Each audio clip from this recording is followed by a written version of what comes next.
Hello, my name is Marcus. I'm the compiler of a collection of therapy quotes entitled 1001 Windmills of the Mind.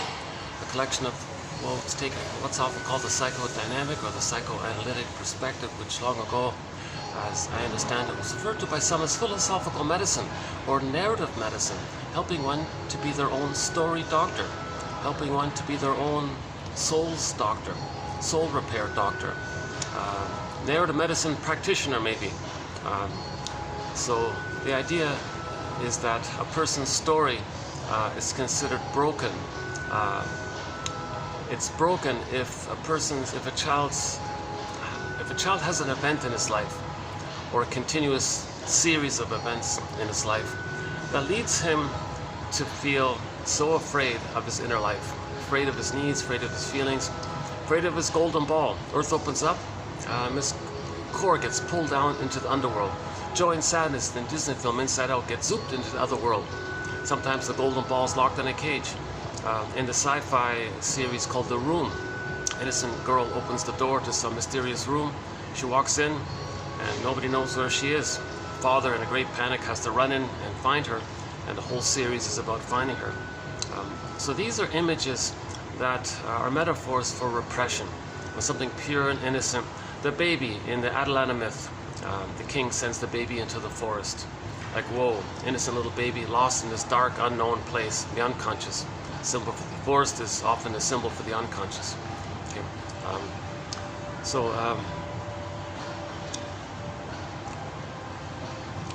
In The Wizard of Oz, trauma is represented. The angle of trauma they describe in The Wizard of Oz is that when the person loses their feelings, that's the Tin Man, lost alone in the unconscious. Now, knowledge of the event, awareness of the event, it's fragmented, and the scarecrow is lost in another part of that unconscious place. Now, the two being like that, the disconnection between knowledge and the loss of feelings, and the separation like that, that means the person's going to feel disembodied, hence the character of the cowardly lion in another place. And Dorothy represents the part of us that's trying to realign our mind, heart, and body. So we can say we can be like Dorothy.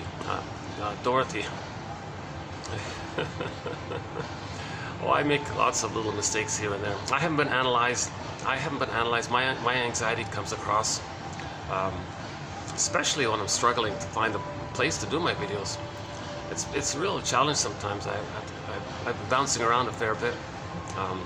A lot of functions, a lot of events taking place. I find it hard to do these in public, like I'm in the lobby, I'm in the coffee shop lobby area of a hotel here. Luckily it's mid-afternoon, it's not too busy here. But it might get a little bit busier later on. Not much to show you from this place. Yeah, I don't have much of a view here. But yeah, so there's the main part of the restaurant there. Luckily I got a nice little tree here.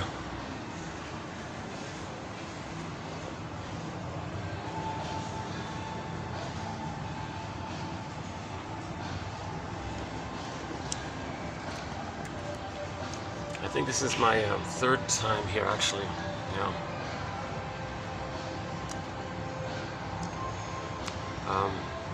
Yeah, luckily none of the music that's playing above through the overhead speakers is copyrighted. Sometimes that happens. The camera picks up copyrighted music and the whole video gets blocked, and I have to go back and agree to trim out sections where that music was playing. So in some videos there'll be like little skips there because of the trim outs. Hopefully that doesn't take place here. So myths and fairy tales are very helpful to describe the inner world. Myths and fairy tales are psychological mirrors for inside. They're true on the inside. They represent what's going on inwardly in our emotional area, our feeling area. Okay, basically our memories before the age of 3, and how the brain kind of organizes things. And then because it's pictorial, the baby has things and images basically, and they're widely exaggerated based on his fantasies of his feelings around his unmet needs. So things are very exaggerated. So in this other world, in this unconscious world, meaning the non-reporting brain, so our memories early on get stored in the non-reporting brain.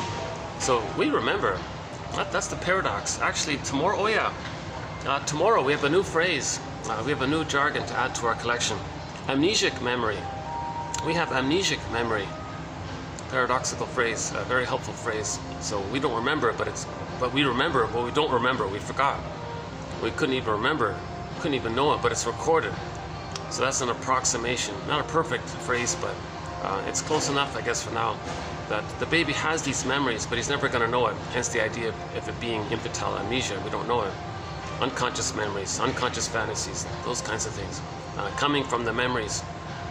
So, in other words, some mothers actually might say this, oh, don't worry, the baby doesn't remember what happens to him if she makes a mistake or, something, has a little accident. Oh, don't worry, they won't remember. Oh, yes, they do. They remember. It gets recorded in the implicit memory system or the pre-verbal memory system. Okay, that memory system doesn't understand time. There's no time in the primary process world. There's no time there. Okay, so if there's a trauma there, that leads to the deep belief, the deep imprint, psychological imprint or mental template, an existential conclusion or injunction where the child creates a deep belief that for his survival, he can't have his feelings, he can't know his needs. Okay. Oops. Someone's checking security guards. Well, I got the clearance from all the staff, so there's another one there. Oh, Jesus Christ.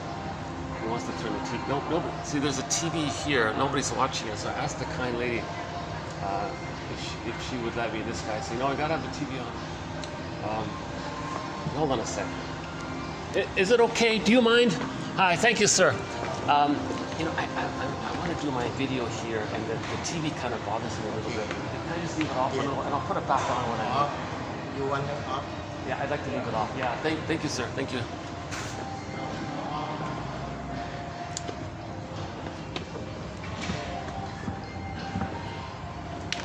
Okay, he didn't get the memo, huh? Memo, attention all staff. calling all cars. Oh my God! I just watched an episode of I Married Joan. She did a funny episode where her dog was missing, so she was in a great panic. So she ran to the police station. They said, "Well, we don't handle missing dogs," and she was in a great panic. So she grabbed the dispatcher's microphone, calling all cars.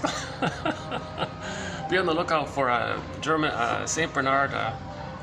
Goes by the name of Tony or whatever it was, Herbert or whatever it was. A funny episode, yeah. I mentioned that sitcom I Married Joan, starring the actress Joan Davis, because I refer to that character that she plays when we discuss the histrionic personality pattern. So the histrionic personality pattern, they're a little bit childlike because they always want reassurance. Don't leave me, do you like me? And they create drama and to get that reassurance. So I think she kind of does that a lot. She creates all this drama. It's very funny, of course, but then she wants the reassurance that everyone still likes her at the end, kind of thing. So, so she's upset that the dog's lost, and she kind of orchestrates it because the dog was in the basement the whole time. She never bothered to look, but there's an opportunity to create drama to get approval and attention. Everyone's helping her and attending to her. So we have 58 threads here to 1001 Windmills of the Mind. So that's just one of them, the histrionic personality pattern. Undeveloped thread, it's recently started, so I won't really do too much here, but we'll pick up on that thread. I considered it sort of like a mild, like a light version of the BPD pattern. So we got the BPD pattern of the structural place of the higher functioning one, where the codependent area is, where they say, I'm not okay, you're okay. But there's shock traumas that creates holes. So in the higher functioning BPD, it's more dramatic because when they fall into a psychotic pocket or a memory of not getting mother's love at that critical time, and the pain around that, they may regress to the narcissistic level, where it's all about them. And there's another hole there. They may regress to the bully pattern, and that's why. And because the mindset is I'm okay, you're not okay. Their dramatics is they might hurt themselves in that area, right? So that's Now, if we take that model, the three higher, so the higher functioning BPD, and then the lower functioning BPD. So the higher functioning BPD, we can call it the Swiss cheese of the codependent pattern. The codependent pattern is healthier. They still care and love, like Joan Stevens in that sitcom, because she has empathy and loves others, you know, and apologizes and has, you know, she's still in that basic place, right, of unmet feelings and gratitude, but things are complicated because she didn't quite get support for her autonomy. She's sort of trapped in the middle there. So if there's a Swiss cheese version, if there's like memories of deep trauma, they may fall back to the lower functioning BPD. Now the lower functioning BPD is the Swiss cheese of the narcissistic pattern. So the narcissistic pattern, if it's a Swiss cheese there, when they fall on the hole there, they can go back to the bully pattern. But if the overall structure, if the backdrop is I'm not okay, you're okay, that's why they hurt themselves. But the lower functioning BPD, they didn't progress to the codependent place. So they're doing a more dramatic scenario where the child identifies with the aggressor, and his not okayness he sees onto others. Okay. So in the lower functioning BPD, when they fall in that Swiss cheese of the narcissistic pattern and they regress back to the bully pattern, they may be more hurtful towards others because they think when the child's traumatized very early on, they identify with the old archaic image that it's all about them. The infantile megalomania, the grandiosity. Okay, narcissist looks into the pool of water, he sees a reflection of himself. That just means that all babies in the uterus think it's just them. So they still cling to that. So they say, I'm okay. Now, their humanness of the pain, they project as a defense to not feel it. They project it outwardly and say others are not okay. So the lower functioning BPD, I think maybe is a little more hurtful to others. But the more familiar BPD pattern that people are familiar with, they hurt themselves, that's the higher functioning BPD. Because they care about others, they don't want to hurt others. They just feel bad. They just feel guilty. They couldn't save their mother. They couldn't please their mother. They're still in that area of trying to save their mother. Now the stinger personality patterns, narcissistic bully pattern, lower functioning BPD, they're kind of they defend against that by identifying with the aggressor, shaming others to replay how the mother shamed them. That's how they're communicating their trauma. That's a whole thread there. I need a little foundational constructs to support the BPD pattern. In the beginning, all babies begin with I'm not okay, you're okay. Okay? Babies in the uterus have paradise, oceanic feeling, oceanic bliss, oceanic oneness. They have their golden ball, they have their feelings, they're alive, they're embodied, times are good. Imagine at the power of the mother, the baby thinks that that's his power, infantile megalomania. Because the stage of fusion, merging, symbiosis, undifferentiation. He can't parse out where he is and ends and where the mother begins and ends. Okay, so the power of the mother he believes is him. So that's the grandiosity in all this. Right? So when he's born, he needs that paradise to continue. That's called paradise, Garden of Eden and all that. He needs that paradise and that great powerful feeling to continue for the first 4 to 5 months. He needs in the extended womb. So if there's a problem there with the misattunements, malattunements, the bottle schedule, not understanding the baby's signals, and the child's pained by it again and again, and if he doesn't get his paradise to continue, he may just conclude, well, since he's everything and now he's in pain, there's no paradise. Is he a flawed person? Is he defective or something? He's supposed to have his paradise. Where's his paradise? The paradise is missing. I guess he's defective. That's the idea of shame related to his identity. Part B is that he can't, like as just mentioned, he can't parse out where he begins and ends, where the mother begins and ends. If the mother is quote unquote defective, and the mother is him, he thinks he's defective. Part C. Children have this immense need for that paradise to continue. So they may believe that since they create everything, that what they'll do is try to save the mother, protect the mother, okay, to get their paradise. So they're going to try. In the process of trying, they may get the idea that their needs and feelings are a threat to the mother. They bother the mother, they upset the mother. So they need to save the mother, not upset the mother. So they squelch their feelings, become like the Velveteen Rabbit or something. Maybe that's non-threatening to the mother, trying to please the mother, save the mother. Did it work? No. No baby can convert a misattuned, shaming mother and make her be a loving, healthy, whole, present mother for the baby. No baby can save the mother, right? So you add those three parts up, he concludes he's defective. It didn't work. That's called unconscious shame. Now, in the process of this, Lawrence Hedges makes an important point, just recently added to our collection. Why is the mother being so misattuned? What is the mother thinking when she's relating to the baby?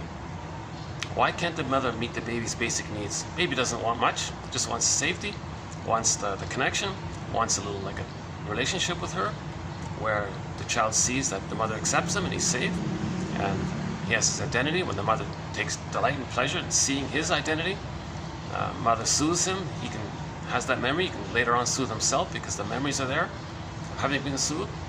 So he needs sort of like a basic attunement with the mother called a stage of reverie, okay, where the mother is there to meet the baby's needs. That's the essence of mothering. She's breastfeeding and takes care of the baby and according to the baby's needs, and she understands the baby's signals. So why would that go wrong? Well, some mothers' theory is, oops, hold on a second. Oh, my arm, yeah, sometimes I'm going to turn the camera around.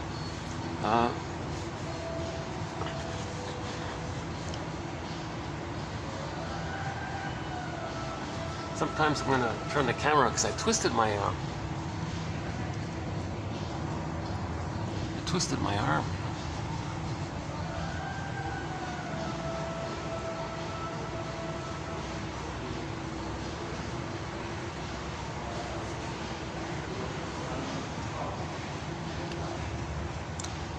Unfortunately, I'm right by the elevator here. I try not to get anybody in the camera, but maybe once in a while it happens.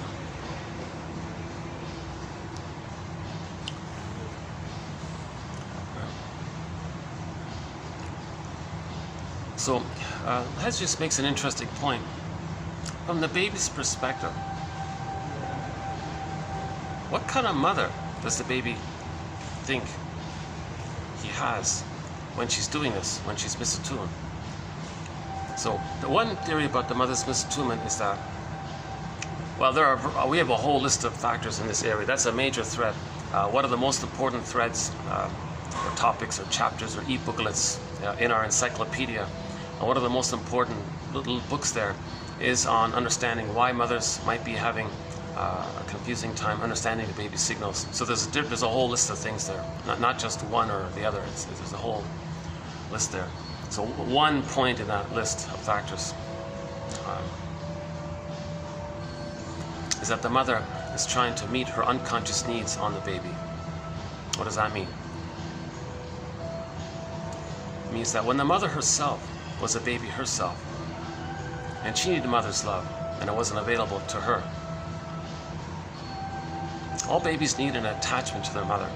The more the mother's love is unavailable, the more that baby's going to cling to her, and he crosses over where he becomes her to have that connection to her in a process called identification with the aggressor, a sign of trauma. Now, when there's trauma, we repeat with the fantasy that we can change it. When we repeat, when there's trauma, the theory is there's a compulsion to redo it with the fantasy that we can change it, because the baby doesn't understand time. There's no time, so to play it again for the proper love outcome. So it's as if there's a record player or there's a tune that says, "Mother, I need love, not rejection." No, again, love, no, not rejection. Love, not rejection. So they want to replay that, hoping for the love outcome.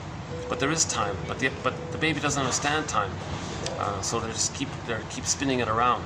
Every neurotic is a music enthusiast, but he only has one record. He carries his one record with him everywhere he goes. Every time he sees a record player with never-ending fiery ardor, he spins off that record, that tune. So if the mother said to her mother, "No, mother, I need reverie, I need attunement, I need the music with you, I need you to soothe me, see me, hear me, feel me, so I can do these things for myself. I need a memory of a positive relationship with you. I need to feel safe with you so I can know myself and leave you. If you're so frightening and all this, I got to cling to you even further, and then in an attempt to manage that pain, I'm going to give myself up and identify with you. As a trauma, when there's trauma, we repeat. So that mother who did that, then later on has a baby now, back to the baby. Okay, so the mother now has her baby and says, aha, a new situation, a new phonograph. She'll spin off that old record. So one variation of spinning off that record is doing to others what was done to us, with the fantasy that by doing so we can change what happened to us. It's ridiculous. So that mother is going to shame her own child to replay how the mother had shamed her, thinking that in her fantasy that by doing so that her mother in the past will provide the love that she needed, that mother needed in the nursery. Now the poor little baby, the grandchild here, is thinking, what's going on here, mother? Look at the calendar here. What year is it? I'm me here in this year. And you think I'm you from 25 years ago? Look at the calendar. What's going on here? And I'm not you. I'm me in this current year. Mother doesn't get it. Mother unconsciously thinks, oh, there's me. The mother thinks she's her mother. They're going to replay what happened. The mother shamed her, so she's going to shame herself. But where is herself? Herself is now seen onto her baby, the grandchild one. So she's going to spin off that record. Okay, so mother shamed her. She identifies with the aggressor who's going to shame her. She's going to shame herself, who's now seen onto the baby. So she's going to shame her own baby in that repetition compulsion. The poor baby's saying, oh my God, what are you doing here? Are you psychotic? You don't know who I am and what year it is? Like, the baby might think the mother's psychotic. That's Lawrence Hedges' very provocative, challenging phrase. I struggled with it when I first presented it. And I wasn't even going to include it. I delayed and I had all this little ambivalence around it. Finally, I think I got the idea, and maybe it is helpful. It's a troublesome phrase when you hear it at first. No one's really come up with a better phrase. One guy offers perverse, the perverse mother. I don't like that one. At least psychotic is a little bit. Psychotic is the letter was delivered, but it missed its place. Check out the last video for that one. Now, so that's the mother's meeting, trying to meet her unconscious needs. So when the mother's trying to meet her unconscious needs onto her baby, the baby's going to think the mother's psychotic. Or sometimes the mother has the baby and says, at last, now I'm going to have somebody who's going to listen to me, respond to me, respect me, be there for me, reply to me. I never feel alone. They'll be an extension of me. I'll see them as me, and they'll be me, continuing what I couldn't do or something. And the baby's saying, wait a minute, I'm not you. Again, I'm not you. And I can't take care of you and be a good parent to you. Again, but he thinks, is my mother psychotic or something? Sometimes the mother might say, hey, my baby doesn't like me. Because the mother remembers and believes that her mother didn't like her. She transfers her mother onto the baby and says, the baby says, hey, wait a minute, hold the phone here. Look at the calendar here. I'm not my grandmother. I'm not your mother, i.e. my grandmother. What are you doing here? So the baby, it's as if the baby wishes he could say to the mother, okay, mother, what's happening here, it seems to be, is that you're angry at your mother, and that's unfinished business. And now you feel safe with me, and you're still in this battle with your mother, and because I can't be a perfect mother for you, you're reminded of how your mother rejected you, and now you're angry at me directly, thinking I'm the refusing mother onto you. So baby says, I'm not the refusing mother, I can't be the good mother, I'm not you, I can't save you. So the baby concludes that the mother's psychotic. Now he has an image of this. Now, this leaves a vacuum, a hole in the child's psyche during that time. His phrase is psychotic pocket. There's like a hole in his psyche somehow. Various authors debate how to describe this basic fault. One guy says, this psychotic pocket by Hedges maybe is not too bad, because in that pocket there's a hole there. Okay, enter Emily Dickinson's poem, there is a pain so utter, it swallows substance up. So the child's golden ball goes down that hole. That psychotic pocket's like a hole. The golden ball goes down the hole into the unconscious, deep in the brain. Okay, so the golden ball goes down the well, down into the unconscious. Okay. Emily Dickinson, I don't remember perfectly. There is a pain so utter it swallows substance up. as now one is in a swoon, in a trance, disassociation, going around that hole,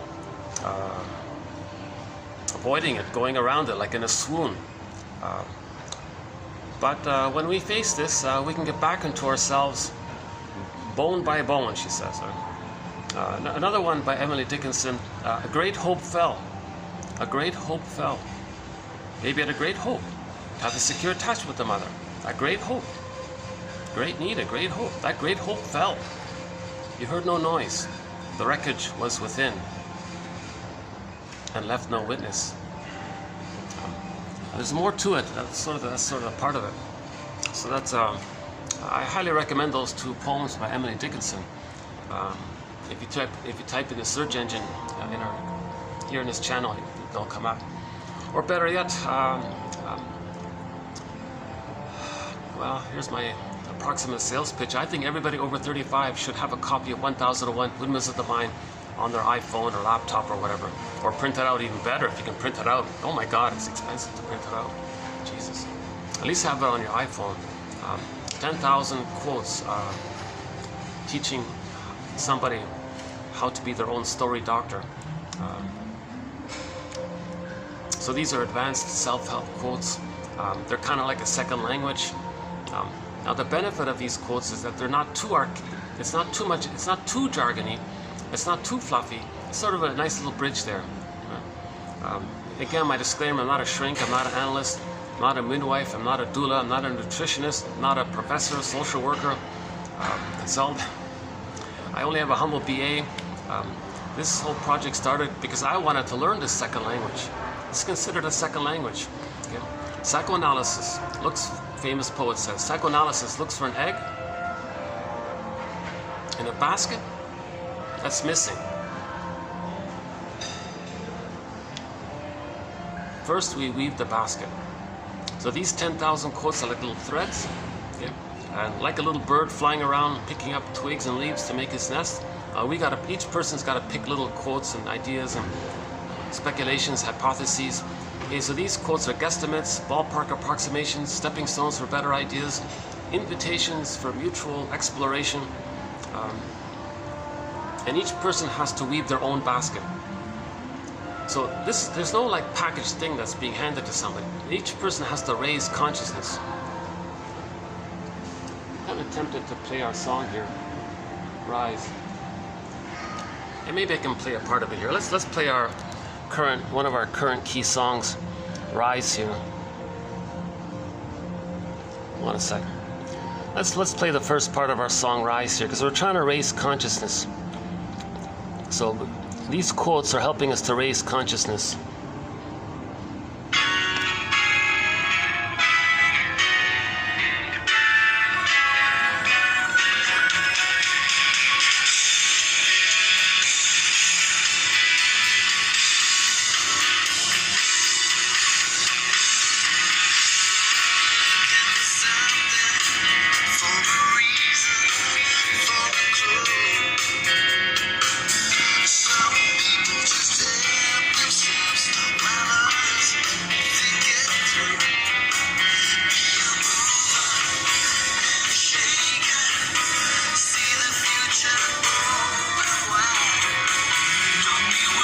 We want our consciousness to rise. We want our consciousness to rise.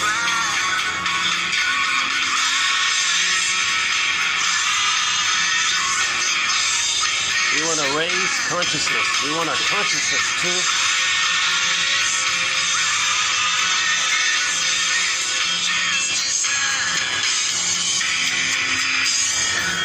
Robert Bly says, when he gives his lectures sometimes, he says to the audience, dear audience members, thank you for coming to today's lecture here, but 30% of what you're going to hear is wrong. It's up to you to figure out which 30%. Emphasizing that there's no set answer here. Nobody can give somebody a consciousness. Each person has to have that wish for themselves to be conscious. We need to raise consciousness to weave this basket, to make this nest. Then the egg can appear. That bird makes a nest first, then the egg can appear. So likewise, we have to build this basket or nest of consciousness, awareness. It's called building the ego, strengthening the ego, repairing the ego, enhancing the ego, etc. And with that, there's a certain level of kind of self-awareness that gives us a sense of safety for our lost feelings. So our wounded inner child of the past, let's say, now starts to feel safe, so the feelings can come back into ourselves. But it needs like a container, a so-called container, like that nest, some kind of a sense that it's safe to have our feelings back, that the person now knows that the present's the present, that we're not in the past. Okay, so that's weaving the basket, that we know that it's the present. We can look at the calendar, okay, and we know it's the present, not in the past. And so these quotes are to that end. So so the theory of repetition, so we spent a fair bit of time on repetition compulsion and transference in the last video, that two-part one.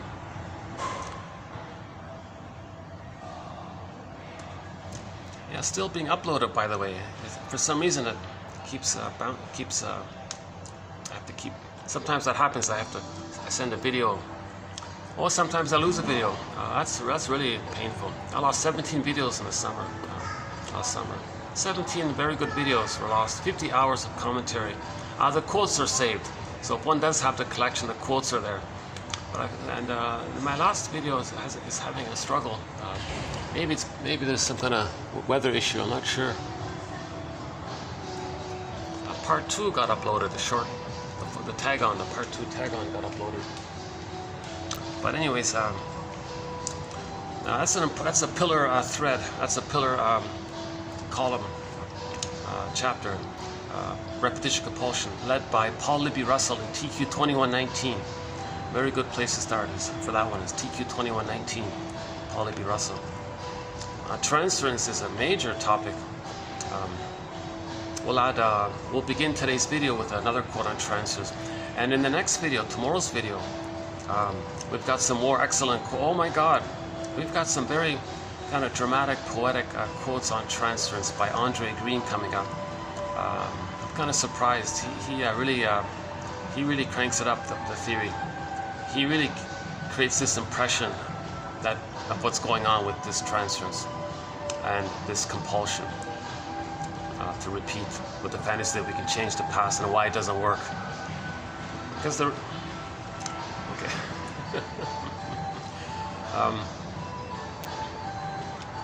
Speaking of leaves and twigs,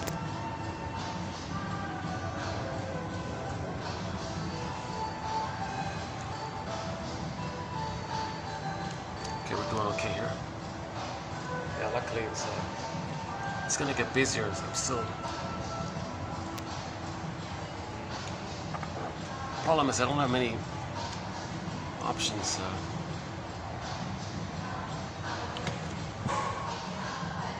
I have one place where I go to where there's 4 levels I can bounce around. Okay, never mind about my logistics here. It's a major part here, finding a place to do these videos in the big city. Even when I was doing them on the shoreline, it was oh my God, I had a lot of interruptions. You know, motorbikes, those kinds of things. And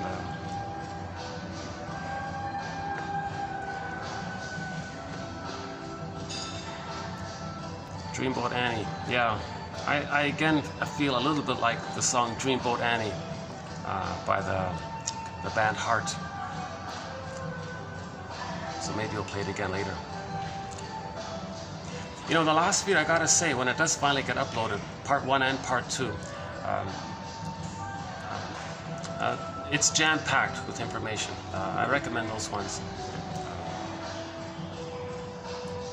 Okay. Let me get back on track here. I feel like this happens sometimes with me. I'll stumble and hesitate for a little while, but I'll finally get back on track here. So Lawrence Hedges thinks that the baby thinks his mother's psychotic, and relating to a psychotic mother leaves a psychotic hole, a hole in the psyche, and it's a pocket and it's encapsulated, hence the swoon. There's a pain so utter, swallows something, and in that pocket, in that hole, the golden ball goes down. Okay. The daughter's missing, the baby's lost in the forest. Joey Sadis gets zooped down or zooped up, zooped away. all of these images and fairy tales where something pure or innocent gets zooped away or lost, that's called repression. That's a trauma, right?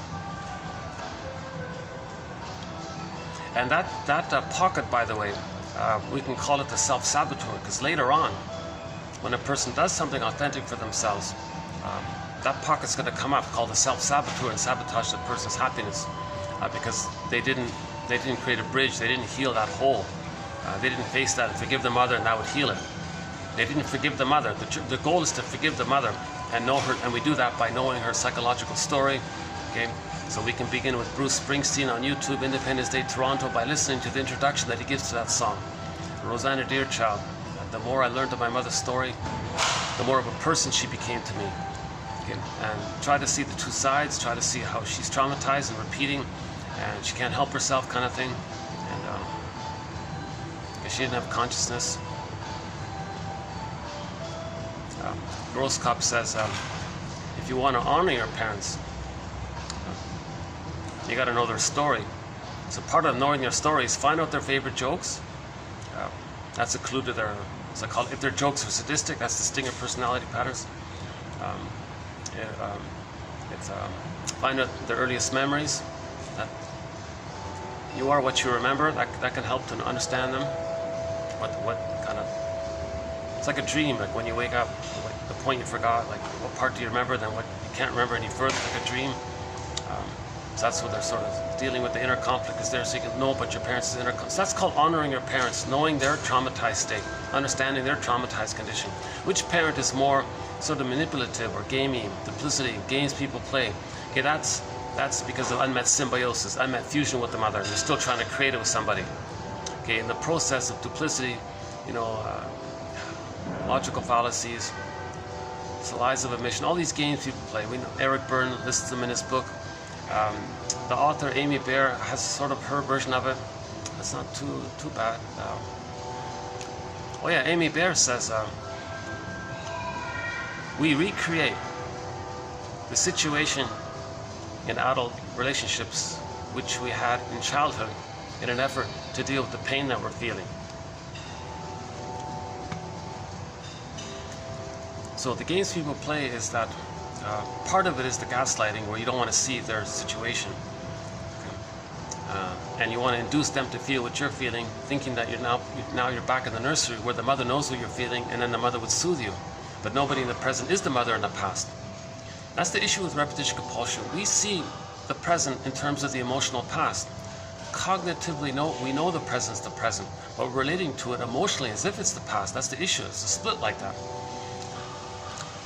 So the present becomes the presenting past. The present becomes like this staging thing, like this psychodrama, this as-if staging thing that recreates and hence replays the past, symbolically in the present with others playing roles, cast into roles for the past. And we're replaying the past and getting the same result from the past because we're playing that broken record. No, mother, I need love, not shame, love, not shame. So they're reorchestrating it. Now the reenactment takes two forms. One is called identification with the aggressor, okay, where mother shamed them, baby identifies with the aggressor. Now he's going to shame himself, see it onto others, so he'll shame others to replay how the mother shamed them. A more benign one in the clinger pleaser category, they just do it direct. Mother shamed them, they just goad people to shame them. Because the mother rejected them, they provoke, prod others to reject them because the mother rejected them. They're just spinning that record again and again. Okay, again, every neurotic neurosis, the petrification of the inner conflict that's repressed. Baby had a wish, rejection, that's the conflict, it's repressed. Okay. And then this neurosis means the person's neurotic because they're not enjoying the present. Recreating the past, sabotaging past, living the unlived life, provisional life, sleepwalking through life, going through the motions like this is neurotic. We mean it that way. Okay. So we're not enjoying the present. So every neurotic is a music enthusiast, but he only has one record. He carries this one record with him everywhere he goes. Every time he sees a record player, a phonograph, one of those Victrola players, those vinyl disc records we're talking about, he spins off his only tune with never-ending fiery ardor. He spins off, he recreates that tune. Okay, love mother, not shame. Love mother, not shame. He recreates it. So he can be the aggressor and reject others, meaning him, seeing his rejected self onto others, then rejects others to replay how the mother rejected him, or just directly goads others to reject him the way the mother rejected him. He's spinning off that record. And so the two forms is the stinger way and the personality patterns, and the stinger personality patterns, bully pattern, Iago pattern, narcissistic pattern, lower functioning PPD pattern, and the more disturbed ones, which you don't cover too much, the sociopath, the psychopath, all these, the ones that say something's wrong only if you get caught, those really criminalic. We don't really go there, it's out of my zone there. We have a few slight references to it, thanks to one of our mentors, Edmund Berger, who's giving us a little help in that area. But we don't really cover the more, whatever that percentage is, somewhere between 2 and 10, depending on who you ask or who you quote. Behrman thinks it's 10%. That's maybe a bit too much. I don't know. That's a tough one. But the stinger personalities are common. The Iago pattern, the narcissistic pattern, these are fairly common. But the way more. But it's in that area anyways. It's sort of in that stinger category anyways, but we don't really have threads on those. It's hard to classify them. And shrinks are trying. I mentioned in the last video, there's a real effort to understand them and recognize them and give empathy for them. There's a real effort. There's a real effort going on. Thousands of books, tens of thousands of articles are trying to understand. They're doing their best. And people lose themselves in the process because Sirlas lost himself, and he admits it. I'm losing myself here. I'm in this folie droit. I'm thinking, I don't know if my thoughts are his thoughts, or like because symbiosis didn't take place. But the stinger personality patterns is an issue of symbiosis. Either it wasn't there, it was rejected, the Iago pattern. The baby was prematurely ejected out of the symbiosis, the bully pattern, still trying to get it. The narcissistic pattern is maybe slightly better off because in the narcissistic pattern they have the symbiosis, but it's negative. They're stuck in the tarpit of a negative symbiosis, and they're angry that way because they can't get out. The baby can only get out if he's loved, but he's not getting it, so he's stuck in it. So all of the stinger personality patterns, they're stuck with a kind of a situation where they didn't advance to the place where the baby enters into the phase of gratitude, empathy, reparation, knowing your interests. I'm okay, you're okay. Being an elder late in life, they didn't reach that human emotional development. Okay? If they're traumatized before 18 months, the main emotions. So joy and sadness is zooped away. Golden ball down the pocket, down the well. Lost.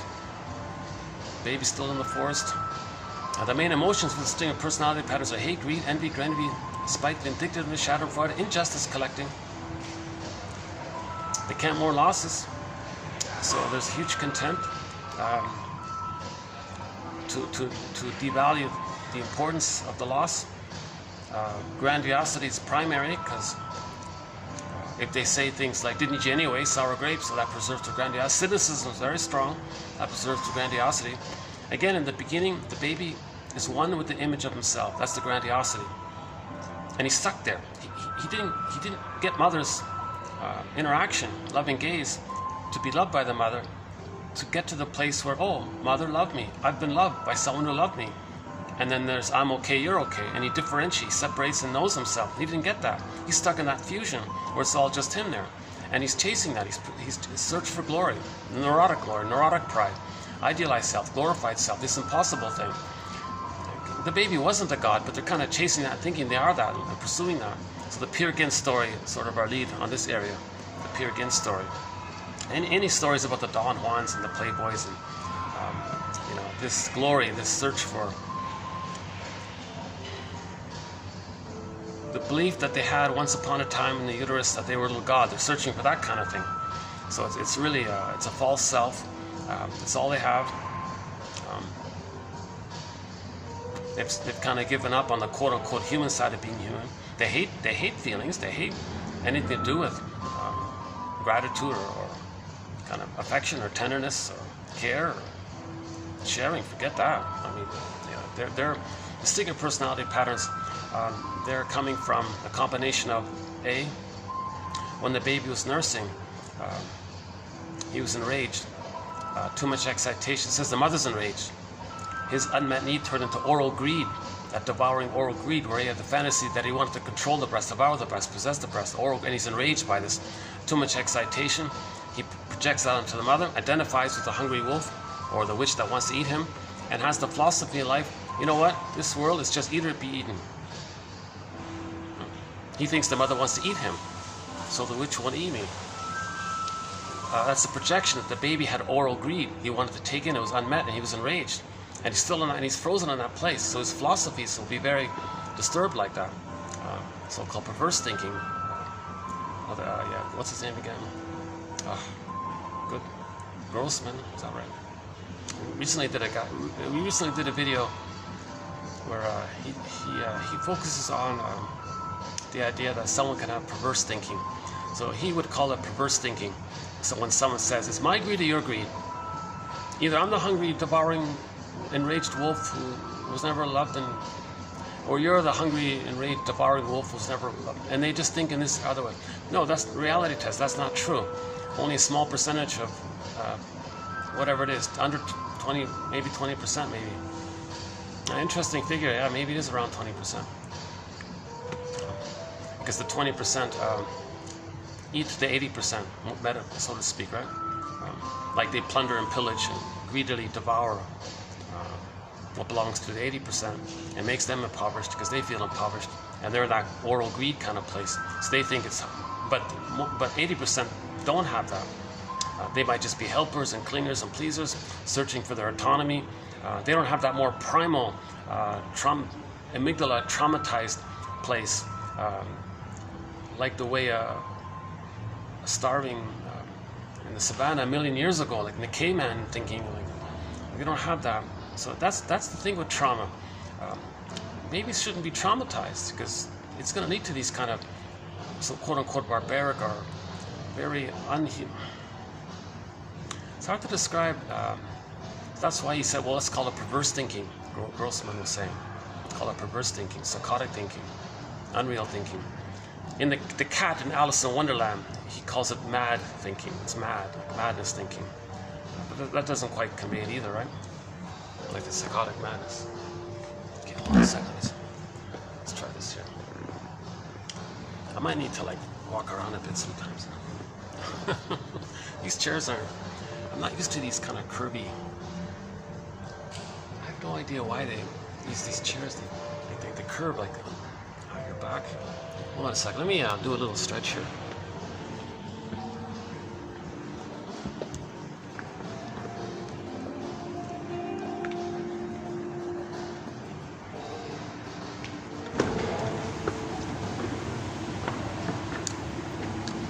Maybe it gives them a break if I walk around a bit, just in case the staff there. You know, there is another little coffee shop here, but it's just a tiny little thing. I'm gonna drive the barista crazy if I sit in that tiny little place for 2 hours, 3 hours. It's tempting to do. Yeah, I thought about it. Let's see. Let's look again. Oh, this is too small. Yeah, no, see, I can't do it in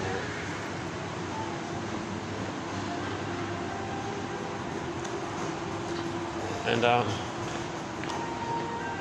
And the only other possibility was I thought about just doing it here, but the shopkeeper didn't like it, so I didn't want to cause a problem there. See, they got the space here, but if someone,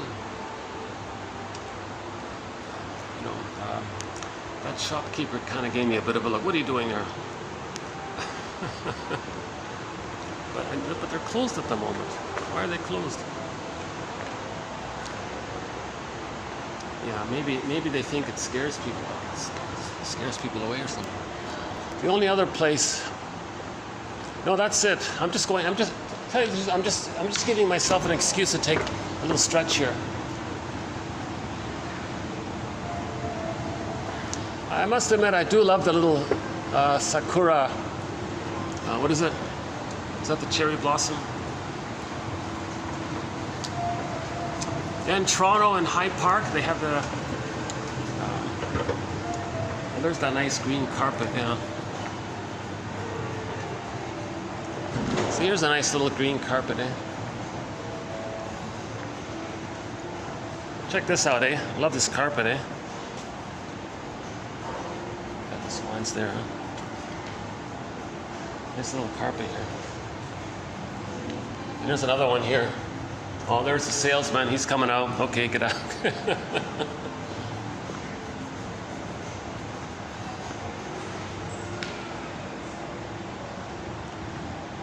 You know, I tell you the truth, I forgot what's on this end. Let's see.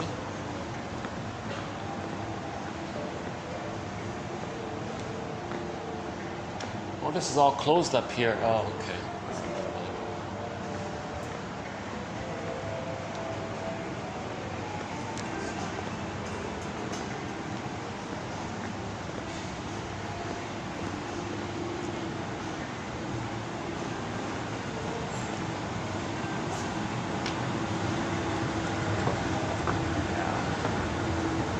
It's a little awkward for me to do it up there. I'm going to do it there. That's about it.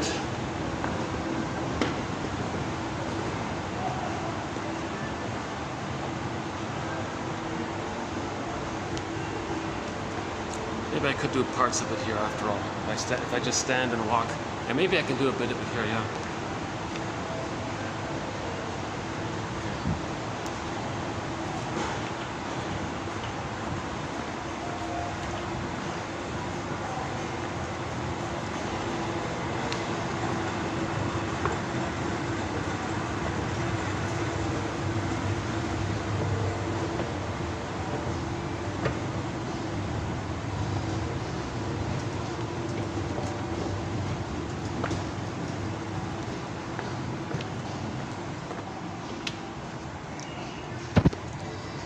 Actually, it just occurred to me, the rainy season's about to begin. Oh, that's great. For my purposes, the rainy season is a plus for me, because fewer people come out in the rain. Yeah, oh my God. A little glimmer of hope came.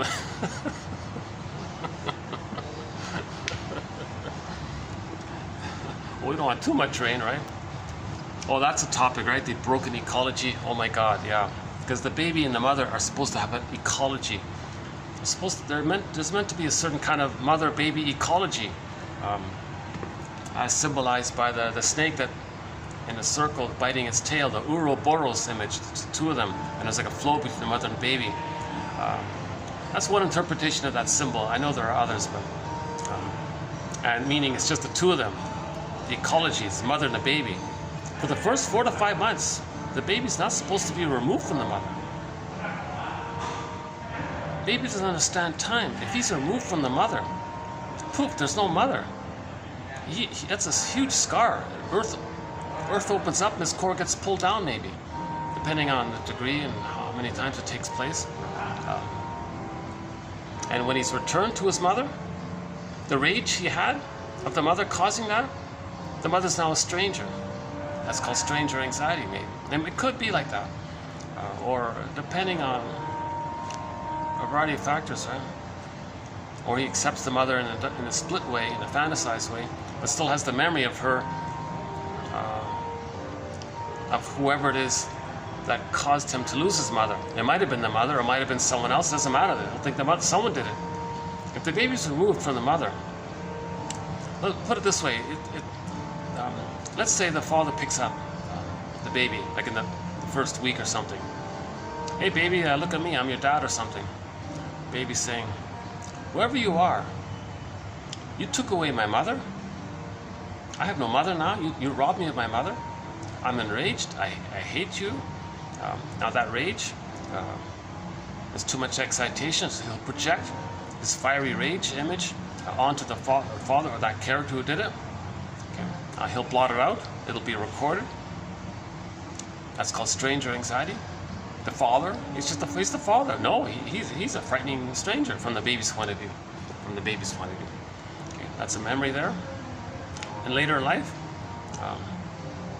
when a person feels safe, when someone, however it is that they're safe, they may say that those safe people over there on the other side of the lake or something, or fill in the blank, they're threatening and dangerous and all this. So so the source point was the stranger anxiety when they were removed. So that's one source of prejudice. Right? So that ecology, what I'm trying to say is that ecology between the mother and the baby, if that's broken, it may lead to a reenactment, a repetition, where a person identifies with the aggressor and they contribute to breaking the ecology outwardly. So they pick up the fly stock lady who breaks the ecology, because I was deprived of my ecology. I want others to be deprived of the ecology. Oh yeah, well, pollution will do it, and oh yeah, fine, okay. So now the ocean's heating, and the water vapor can't do its thing, and it's messing up with the ecology. So too much heat and too much rain or something.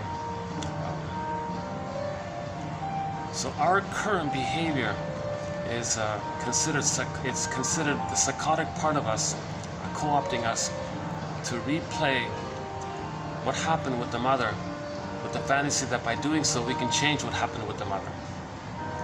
It's quote unquote psychotic because a person polluting the planet, okay, doesn't get them back to the nursery where the mother soothed their distress. Baby had this. So, for example, in the uterus, the baby sends out his waste elimination up through the cord. 2 veins that spiral up down the center one. Okay, now if the cords are moved too early, maybe that'll do it. He didn't get his metabolizing needs met. Because the placenta, yes, the placenta can metabolize the baby's waste elimination. Something went wrong there. He froze him. Phantom placenta feeling. Where's the placenta? Oh, the Earth. Earth can be like safe. Earth is safe. Oh, planet placenta. Hey, stock lady, I want to replay. I want to send out waste. So pollute. Who pollutes? So the others are the proxies for them. Again, the word of the year for 2022 was gaslighting. Now, gaslighting's been around a long, long time. But finally, everyone realized it, so it became the word of the year by the Merriam-Webster company.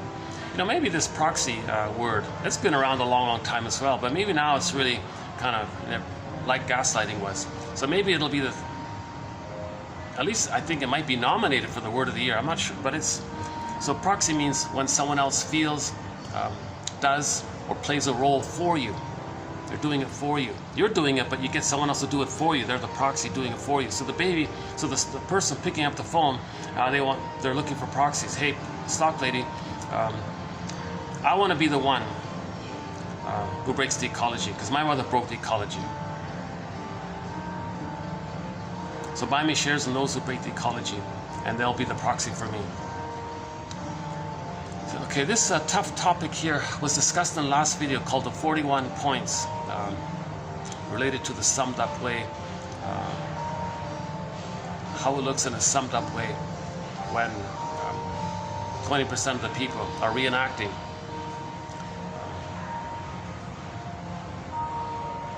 their trauma, how it looks in the present, what many individuals are doing, and what's the summed up version of it. So mother gave the baby emotional poverty. Hey, stock lady, who gives people poverty? So the poverty can symbolize their emotional poverty. So the present is just like a symbolic, an expression, amnesic memory. Amnesia, new phrase there, amnesic memory for what they have. Okay. Mother pillaged their soul, didn't care. Mother plundered their soul, didn't care. Stock lady, who pillages and plunders and doesn't care? So now they identify with the aggressor, they do it to others, so the mother did to them, to have that, because of amnesic memory. And they're looking for a memory, but it's amnesic, but they're looking for experimental recollection. They're trying to remember. If we don't remember, we repeat. If we remember, we stop repeating. So if we remember, i.e. have our narrative medicine, have our narrative story, okay, then we get our golden ball back, then we stop repeating. We repeat because we lost our golden ball. We repeat because in search for it. As we weave the basket and then find it, and then we stop repeating. If we don't have our golden ball, we feel disembodied, and then we don't make sense. If you're not in your body, you're not making sense, says Kristen Wilson, and it's disembodied discourse that causes all of these problems, like the 41 points, okay, the poverty and the pollution and all this. Yeah, we talked a little bit about AI in that video.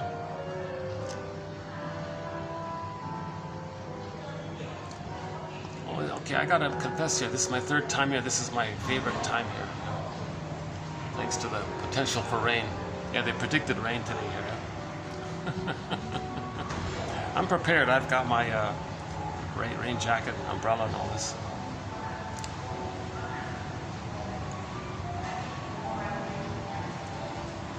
Shoes take forever to dry, you know. Anyways.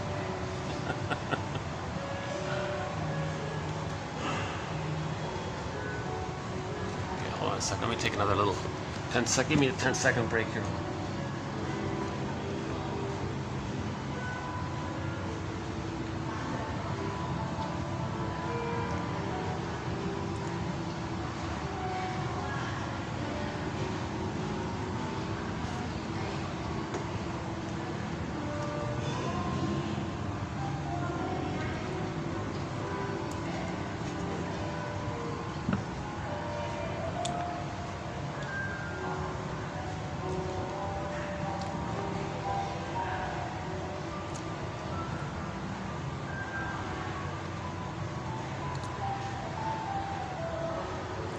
So we're trying to get back our feelings. If we don't have our feelings, we feel numb. That's called the unlived life, provisional life, feeling that life is on hold, sleepwalking through life. And that's painful. The person says, I don't feel pain. Well, it's numbed over with endorphins, the mercy.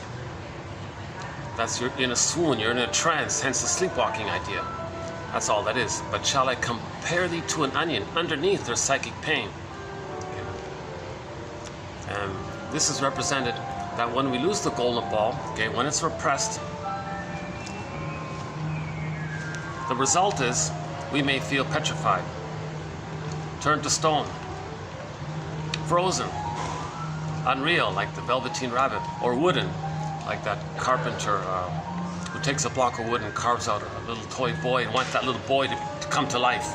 So we feel like those characters, metaphorically, right? The stone one is a little tough to explain. I've been using the narcissist mainly, the narcissist myth mainly. So we mentioned already that when narcissist looks into the pool of water and he sees a reflection of himself, that just represents, that's the psychology. Myths describe psychology, fairy tales describe psychology. That just means the baby thinks it's just him there. Now, if the baby doesn't get their needs met, okay, their soul is going to get repressed. But if it's so painful, it can't even keep it there anymore. He might touch it. He's trying to repress it. Then it swoops up into the air, called disassociation. So echo is the disassociated soul, and the character represents. So again, narcissist and echo are not separate characters in some kind of outer story. Okay? They're fantasized personifications of psychological elements belonging to one psyche, to one mind, the mind of a person. So if the child has a mind. Now in that mind, if he's not loved, okay, he's stuck at that narcissist place, thinking it's just him, and his feelings, his soul, his feeling self, his ontological self, feeling connected to himself. If you have your golden ball, joy, sadness is there, interest, ability to mourn, reparation, gratitude, being an elder, the warm feeling, affection, tenderness, the whole spectrum of feelings. That whole thing is like whooped away. So that's repressed into the air, called disassociation. So Echo was flying off in the corner. Okay. At the end of that story, a very important detail, a very underappreciated detail, Echo turns to stone. She becomes a statue. So when a person is in love, they may feel emotionally like that statue, like really hardened and frozen. Another one is frozen, like the woolly mammoth frozen in that block of ice. So imagine that image up in Siberia somewhere. There's a woolly mammoth in some block of ice, they said, and he's been like that for the past 30,000 years. We may emotionally feel like that guy, that mammoth, woolly mammoth. The other one is the petrified frog image, and so I've been borrowing the Many Loves of Dobie Gillis image. The character, the sidekick character, Maynard Krebs, had this hobby of collecting petrified frogs. Either it was him saying he feels like that, or just a general image that anybody might feel like that. So again, metaphors point to things. Okay, they're true on the inside, they're not concretely. Okay. All right. So we just feel like stone, petrified. Okay, Gloria Gaynor has that famous song, "I Will Survive." The first line is, "At first I was afraid, I was petrified." Well, if the baby's petrified, like whoa, okay, that's what we're talking about here. Okay, so that's psychic pain, to have that situation. It's painful.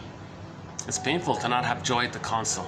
It's painful to not be able to mourn losses if there's a loss, if sadness is down a well, or zooped in some other world, you know. So again, the main animating emotion, the primary basic driving emotion for a person is that joy runs the console. Okay? And joy takes many forms. The baseline is the serene, inexhaustible fullness of being, meaning embodiment. So you feel present, it's like vitality, like a golden ball. Okay, vibrant, you feel present, alive, like the sun. You feel warm, okay? Heart math, the rhythm. Your body will align, and then so check out that heart math theory. It seems to be a part of it. What's his name? Yeah, Joseph Chilton Pierce talks about it, but it's done by some other guys. Their theory about this is that if you're emotionally, psychologically healthy, as I understand it briefly, I've mentioned this a long time, the speed, if you record the speed between the beats, so your heart beats, another beat, what was the speed? Like a car on a highway, what was the speed? Like how fast, like what was the time, the speed between the beat, the beat, the first beat and the second beat. Then there's going to be the beat after that. So you measure the speed between the second beat and the third beat, and then so on. It's meant to be rhythmic, like it's meant to be equal, like more or less heart math. The math's meant to be sort of the same. You shouldn't have speed between the beats being all over the place. Let's put that aside. I'm not really familiar with that one. So in other words, it's pain to not have joy at the console, right? It's pain to not have sadness at the console, because in reality there are losses in life. We need sadness at the console. So when there's a loss, joy will step back, sadness will drive the console, and then we can feel the sadness as the main emotion related to loss. Natural response to loss is sadness. So we need sadness at the console. If sadness is zooped away, that's painful to not be able to accept the loss. We can't accept the loss. We're frustrated because we can't process it. So it's, in other words, it's painful to lose the golden ball. It's painful to not have our feelings. Elvin Semrad says, if you're not feeling anything, well, you're hurting the most. You're hurting the most. If you think you feel nothing, he says, you're hurting the most, he says. Yeah. And you're never not feeling. So you're hurting the most. It's just numbed over with the mercy, the swoon thing, the trance thing. Some people, yeah, there's a book called The Trances People Live. Yeah, we have a few quotes from that one. Yeah, the trances people live. The traumatic scripts people live.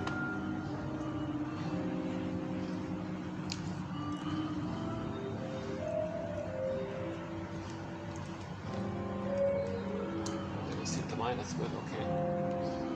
I'll check in with them. I warned them that I'm going to be yapping for 2 hours. So that's the one disadvantage to this spot here.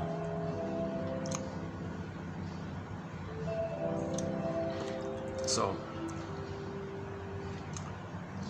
organism seeks healing, innate drive for healing. Enter the trickster. Enter the trickster. So the trickster means, so let's use Robert Bly's image of the bag that we drag behind us. By the age of 5, he says, so much of who we are, our golden ball, our true self, who we would be if we were able to develop to age 3 to get the psychological birth and have our gifts and our talents and creativity, spontaneity, generative play, and being an elder late in life, the normal development, all that potential, it gets put into this bag. Now, even knowledge of the trauma, even knowledge that it got repressed, gets put into the bag, and things are fragmented, like the Scarecrow line and Tin Man. Things are fragmented. So much of who we are and what happened, awareness of what happened, knowledge of what happened, the ability to even make the links, that ability, that capacity to link, because the ego is so damaged like that, that gets put into the bag. Okay, so our capacities and our true self and the capacities of the real self means you know your interests, you don't feel guilty, and you don't have exaggerated needs to project the past and the present. Okay, so much of who we are and knowledge about ourselves, knowledge about our trauma, there's so much going on. It gets put into this bag that we drag behind us. We spend the rest of our lives trying to get back what we put in. We carry this bag that's like the shadow. We don't see it. So the unconscious is sometimes called the shadow self. Now, if we were to personify, to understand it, make up a character, just make up a character that possesses and embodies all of our disowned traits. That's the double self, the secret self, the second self, the unconscious self. Okay? That character, it's the one who walks with us, who's not like us, who is us. Someone's living my life and I know nothing about him. Darrow calls it the skeleton character. You can make up some kind of mysterious character. Now all of the energy in there is called id. So now you can have like a powerful energy like Poseidon or Iron John or the Ghoul. Now the messaging between the two, that's the trickster character. Usually it's birds. So a bird represents intuitive hunches as like flying between the unconscious and the unconscious, like Hermes basically. I prefer the birds actually, to tell you the truth. So the idea about the birds was long ago. A lot of indigenous people had this projection hook on the birds that they thought they recognized that the birds know a lot. I think it started with the crow, like somebody was ill in the home, the crow's flying. How does the crow know? How does the crow know that there's somebody ill in that? There's somebody ill in there. How do they know this? They seem to know a lot. That was like a projection hook. So they would say they know a lot. What we don't know, they know. So the idea that birds are now intuitive hunches. Birds means knowledge from the unconscious. Okay? And it's just a quick little sidebar. I had a little experience myself when I was in this cottage once. And it might have been a coincidence, but it never happened before. It just happened the one time where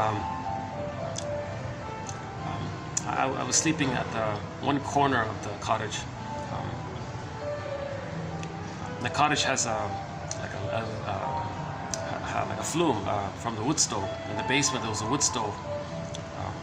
And it turned out that a baby crow flew into the chimney, down into the basement, and the wood stove door was open. And the crow couldn't fly up. Like for some reason he can get in, but he couldn't. It was like a vent there. He couldn't manage to fly out. So he flew down. He exited the wood stove, and he could fly up to the ground, the mudroom on the ground floor, but the doors were all locked. And he was flapping around manically, crazily, trying to escape, and he was stuck in there. Now this is early in the morning, I was sleeping already, and on my side, on the opposite side, there were some crows like flapping around my window. It's very strange. Why would crows like just have this manic reaction at my window? Like what's going on? It's very odd here. So I got up and checked out, and sure enough I discovered that one of his buddies was trapped in the mudroom. Wow. So of course I opened the door and let the baby bird fly out, and his companions joined him, and they all flew off together. You know, nice little scene there. A very memorable moment for me. I really got to know the crows a little bit by that. So maybe that was like a knowing. Like, did the crows know that they could flap on the other side where I was, and thinking that I could help free their buddy? Like, do they know? Like, how'd they know that? Like, anyways, the basic example was long ago people just somehow had this sense that birds know a lot that we don't understand. So out of that we project the general idea that there may be something that we can borrow, some symbol that we can borrow to represent something that knows something that we don't know. And when we create stories about trying to know ourselves, the messenger, medium character that represents this intuitive knowing that's coming into consciousness is that the bird is flying. or Hermes is coming across. Okay? So we need this dialogue with ourselves. Okay? So that's, or the trickster character is doing it. So the trickster character can be a character that can take place. See, things can morph, and so the unconscious self can morph into the puppet master. The puppet master can morph into the trickster character. So the trickster character can be the puppet master at the same time here. So what is the trickster character going to do? How is it going to communicate to us? How is it going to be bird-like and communicate to us? How is it going to make us conscious? So the unconscious self, or the trickster character, can be the skeleton, can be the ghoul, can be a frightening character, can be a mysterious. These characters are ephemeral, like you don't see them, they're here, they're there, they're not there, you don't know. So this whole mysterious thing about them, to represent some way to describe that there's something to capture that there's a message coming across. There's a message coming across, something to capture that. And they're like the mailman, put it that way. The trickster can be like the mailman, that's in effect, right? To a degree. So how are they doing it? How are they communicating to us? Remember, the baby doesn't have words. The unconscious doesn't have words. There's no vocabulary. It's recorded. They have the knowledge, but there's no vocabulary. So how are they going to communicate to us? Hence, the non-reporting brain of the unconscious is sometimes called the inferring mind. Inferring mind. So it's going to make us, it's going to be like a puppet master. So the unconscious self can act like a puppet master, like a secret self. Like outwardly, we talk about the shadow government, the secret government, the invisible government telling their people what to do, and we don't know who's calling the shots. So, like as a mirror for inwardly, there's like an unconscious secret government character called the unconscious self, and we're like the puppet, and it's going to get us to do these things. Now we may ask the unconscious self or the puppet, hey, what are you getting me to do here? Why don't you just talk to me? So the puppet master says, I have no vocabulary here. I'm going to stage you. I'm going to make you misperceive things. I'm going to make you distort things. I'm going to make you see things the way of what happened in the nursery. And I want to do like a drama thing with you. I'm going to be like a theater director, puppet master, director, theater thing. I'm going to get you to be like an actor in a staging thing. And I'm going to get you to reorchestrate by misperceiving people, coaxing people into roles, okay, creating like a staging thing for the past. Why? Well, I want you to see what happened in the nursery. So I'm going to get you to stage it to represent what happened in the nursery. Oh my God. That's a therapeutic moment when we can say, oh my God, that he's trying to make us conscious. So we're trying to make the unconscious, the idea is to make the unconscious conscious, right? So we're trying to be conscious. So our unconscious self is saying, hey, come on, knock, knock. I'm trying to make you conscious here. So we look at our patterns. These inferences. This thing that I'm doing again and again, what's this about? Why am I doing the same thing over and over again? Okay. What am I reliving here? Okay. So when there's a pain so utter, when there's a trauma, we have this fantasy that we don't want that event. So let's replay it, hoping for the proper outcome, the love outcomes.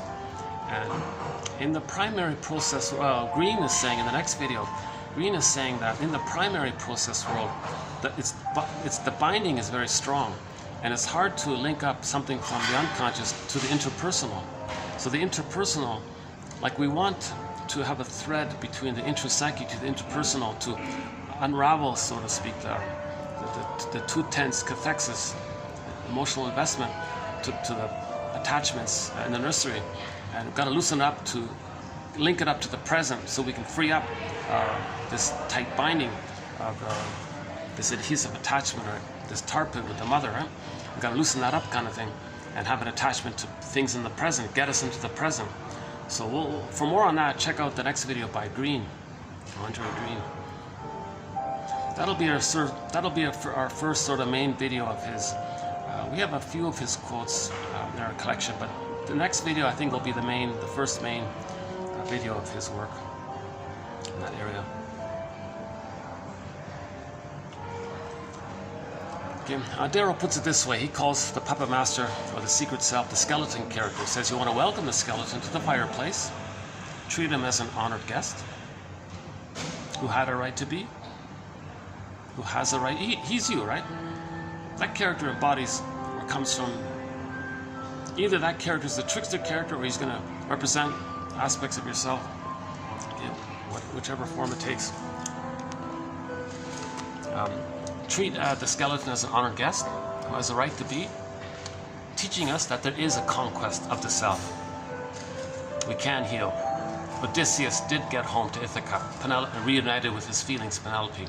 Okay. Joy and sadness did come back to the console. The baby came back to the original home. Miss Cora came up and became Persephone, and returned to the soul. So healing does happen. There is a conquest of the self. We can get on the track of getting back on our feelings. Okay, so the midway there is called the hero's journey, or the second journey in midlife, kind of thing. By listening to the messages from the inferring mind. The inferring mind is part of this overall innate drive for healing. So maybe the personification of that is Athena or some kind of helpful goddess. It can be a representation of this natural drive for healing. We can create a character that represents that. I know some people use Baba Yaga for that one, representing the power of nature, trying to drive us to heal. Baba Yaga, in one story, Baba Yaga says, so you want to heal, do you? Are you conscious of it, or are you just doing it unconsciously?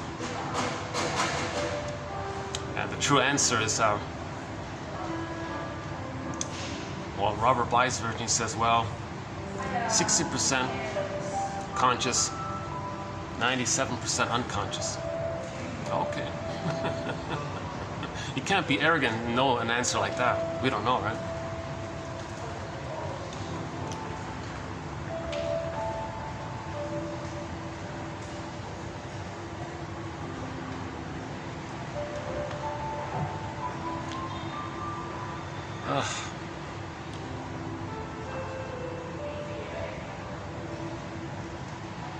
It was relaxing to do these on the shoreline with the water and the waves and the birds flying by. It was calmer, yeah.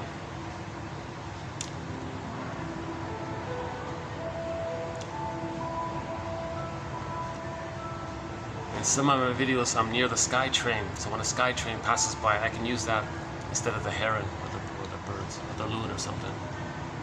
Looking for a seal. Yeah, we mentioned Kelly Fraser, the sad story.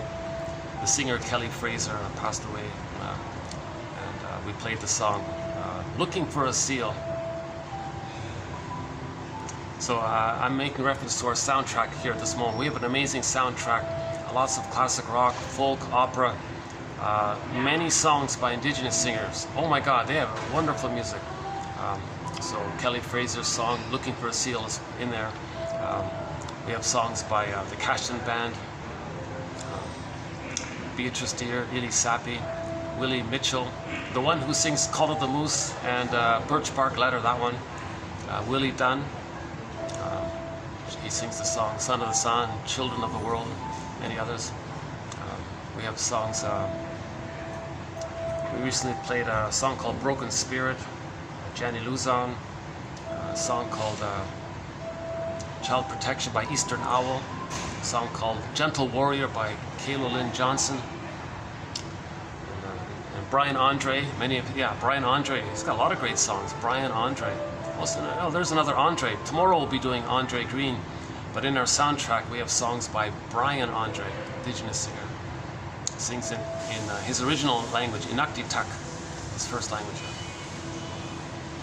and many others. Sylvie Bernard, one from Sylvie Bernard, to Destiny, that one. Claude McKenzie does one.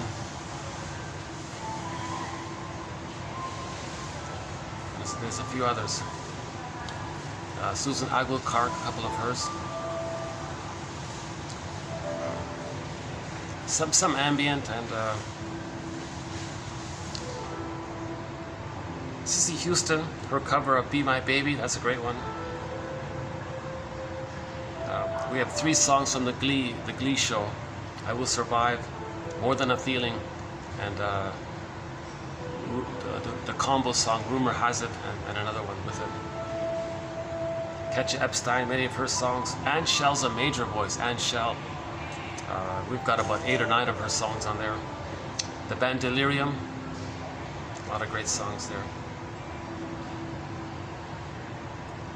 One song from the band Elton Gun, the soundtrack from the Odyssey, the TV series The Odyssey. The Doobie Brothers song, What a Fool Believes. That song is linked to our 5-video special run on Transference love. It's in fact this infantile love one, or passionate love, romantic love, called Transference love. Sander's band, yeah, Rick Sanders. Many others. Oh, the band Triumph, classic rock band.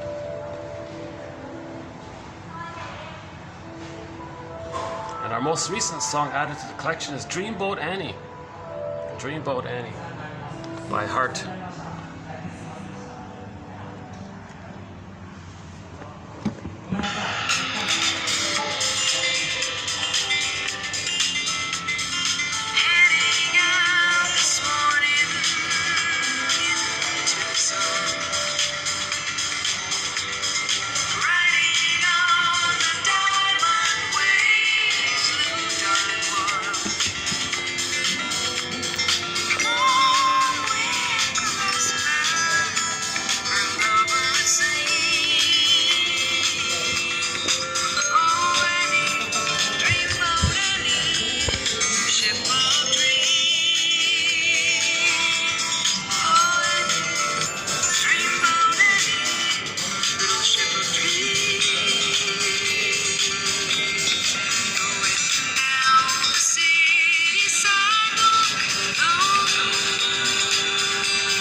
Let's go back to, let's pick up something we started about an hour ago. When the baby comes out of the uterus, he needs his paradise to continue, right? Babies can't have paradise lost at birth. If this paradise is lost at birth,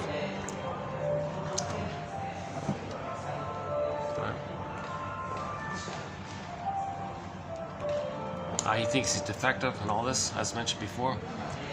And then he's relating to his mother and he's enraged. But that's too much excitation. His unmet need turning into oral greed, too much excitation. So he's got to do a desperate trick of the mind called projection, where he sees those psychic traits onto the mother. So it seems to be as if there might be like a little mini dialogue taking place between the child's mind and the mammalian part of the brain of the child. So the child is in danger. So fear is first, right? So the child is scared of his mother. Mother, I'm scared here. Where are you? You're not meeting my needs. You're not understanding me. Who's this I don't have a mother. I have a psychotic. I'm really scared here. So the mammalian part of the brain is going to send the child cortisol to say to the baby, run, get out of here. This is dangerous here. But the baby says, wait up here. I know you mean well. I know you want me to run, but I don't have motor skills. I can't crawl. I can't walk. I can't pick up the phone, ask for help. I can't go anywhere. I'm kind of helpless and passive here. So I know you mean well, mammalian part of the brain, but don't send me this cortisol. It's too much for me. I can't use it, kind of thing.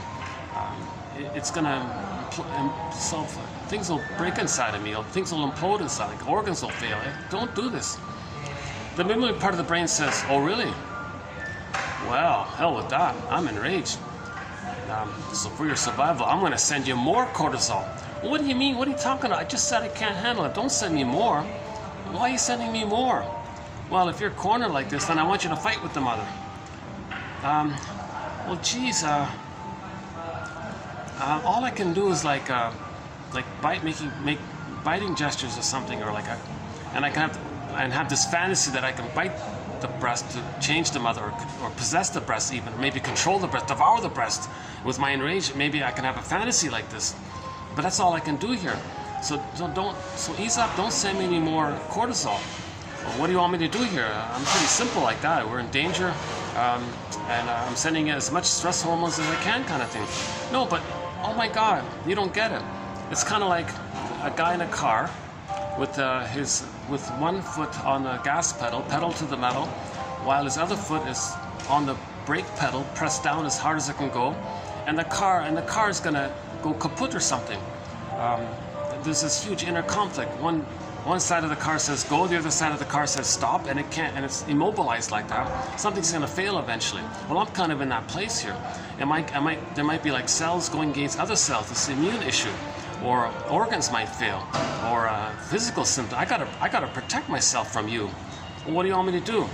Well, okay, I gotta trick you then. I'm desperate here. I gotta use a trick of the mind here to trick you. What are you talking about? Well, you're sending me these stress hormones because because of the fear and the anger and all this, because of the danger of not getting our needs met, and more because we're cornered and we're trying to fight with the mother and change her. So I get that, but what if I can arrange it somehow that I don't have needs and feelings? Hence, there's no danger, no perception of danger. If I have no needs and feelings, then if they're not met, there's no danger because I have no needs and feelings. Oh, I don't get it. What are you talking about? Speaking...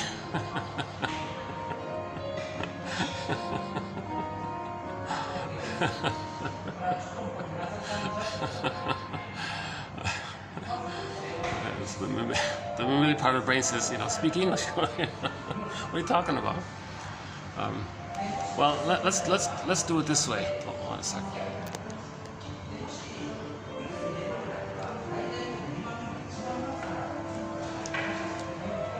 So the child's ego says to the mammalian part of the brain, well, let's do it this way. I'm gonna be like a little baby Picasso here. I'm gonna show you what I'm talking about. My traits that you see, that you're responding to, of unmet need turning into greed and the rage around it. Those traits of the hungry wolf, basically, this enraged hungry wolf that I am, that I can't accept that. I'm gonna be like a baby Picasso, and I'm gonna, like on a canvas, paint an image of those traits of mine. That the mother is a hungry wolf that wants to eat me. A frightening witch that wants to eat me. A devouring monster, a boar queen who wants to eat me. Okay, or like an animal, a creature that's enraged and wants to eat me. So there's the traits that that you're responding to. I don't have it. It's over there. It's on the image of the mother. So the mammalian part of the brain says, well, okay, I'm still confused. What do you mean? Well, if you think your mother's a boar queen who wants to eat you, if you think your mother's a devouring monster that wants to eat you, how are you going to survive? Like, how are you going to take in the powder stuff or whatever you're being offered? How are you going to make it physically? I don't get it. Good point. Let me do another trick. What do you mean? This painful fusion that I'm in with the monster that wants to eat me, I got to deny it all somehow. Well, then where are you? And where's the mother? Oh, yeah, hang on. I'm gonna hallucinate, like that thirsty guy in the desert in the scorching heat and pain trying to survive, who then hallucinates an oasis. I'm gonna hallucinate a goddess breast, a lovely breast, and I'm relating to that. So I'm gonna do like a split thing. It's called splitting mechanism. The self-concept and the other concept will have a paired or relational unit, split paired relational. Yes, it's fused. It's like a flip fusion thing. So I'm one with the goddess that loves me and I'm safe. And they're like in separate bins. So the mammalian part of the brain says, oh, okay, I see. So well, if you really make it that you're safe with the goddess mother, and you can take in the powdered stuff, and well, then okay, fine. Then if you made it that you're safe, I'll stop sending you the stress hormones. Thank you, mammalian part of the brain. Much appreciated. This thing is called the paranoid schizoid mode of experiencing, the paranoid schizoid mode of operating, or the paranoid schizoid position that all babies may briefly engage in the beginning because of their small size. No mother's perfect. The babies may temporarily engage in the paranoid schizoid mode of experiencing. Paranoid means no, the mother doesn't want to hurt the baby. Baby projects his rage and eating quality onto the mother and has that as a trick to not get the stress hormone. So that's like a compromise there. Right? Hence, that's the paranoid part. The schizoid part relates to the splitting mechanism. Because the baby doesn't have a memory of a human mother loving him. The baby needs a human mother loving him so he can separate from a human. So he's human. He needs a human mother to separate, to know his humanity. He doesn't get that. He's dealing with images now. Goddess and demon thing. That's the schizoid part. And they're considered separate. Like in a myth or a fairy tale, the goddess and the demon are separate characters, right? Even in the Wizard of Oz, you got the fairy godmother, the made-up heavenly one, helpful one, and then the witch that wants to hurt Dorothy, right? And they're considered separate. That's schizoid. No, that's not real. It's mad. It's not real. No, the mother's a human. One human. Loving and frustrating. But it's from one human. The child can't see that. He can't hold that ambivalence. He can't accept that it's one person loving and frustrating and it's one person. He can't. His little system can't figure that out. It's got to be either. It's got to be idealized or forget it. Like, it's got to be, spot on kind of. So the child does this idealization, devaluation, keeps them in separate bins, and the imagery is goddess and demon in there. So that's temporary. Now, the child is fused with both and is flipped. He's fused with the monster, he denies, he's fused with the goddess and accepts that, and it's flipped. That's why something disappointing, he's enraged with the monster in him. Things are wildly exaggerated, things are immensely exaggerated. It's mad. Remember the cat and Alice in Wonderland? Things are mad in there. So it's not reality. So the baby's dealing with primary process thinking. This is the dream world thing, condensation, displacement, double think, hocus pocus, double focus. Things can morph around. It's just all topsy-turvy and shape-shifting, and one can be the other, one could be displaced on the other, one can represent the other. It's right. So the baby, all babies may briefly, temporarily engage in the paranoid schizoid mode of experiencing. In normal development, this gets sorted out and becomes existential hearsay when the child enters into the depressive position. In the depressive position, that means the mother was good enough, quote unquote, good enough for the mother to feel safe, for the child to feel safe enough to hatch out of the egg, out of that fusion that was there in the beginning. He could hatch out. Now he's starting to separate. It's a gradual hatching. It takes place. It takes 2.5 years. That's called the depressive position. Then love, gratitude, affection, tenderness, empathy, reparation, the human side of being human, feelings, joy and sadness at the console. Now they start to enter into psychological. Now he's on track. Now he's on development. Now he's developing for a psychological birth. He's got to develop, emotionally develop to the psychological birthplace at age 3. Now let's say there's a failure early on in the paranoid schizoid mode, and that doesn't take place. Okay, that's called attachment trauma, strain trauma, relational trauma, interpersonal trauma. Okay, due to this insecurity with the mother. If that's set in the unconscious, in the endopsychic structure, if in the implicit memory system, that's what's there, the paranoid schizoid mode of experiencing, then the person's going to go through life with hate, greed, envy, spite, vindictiveness, shadow, Freud, injustice, collecting. They can't mourn, so they'll maintain the grandiosity. They identify with the aggressor, shame others. Stinger personality, shame others. It's a replay of the mother shame them. And they don't mourn losses. Interests aren't there. Being an elder, care, empathy. These things they're not going to really be there for the most part, right? So that leads to the various stinger personality patterns mentioned earlier. The bully pattern, Iago pattern, and so on.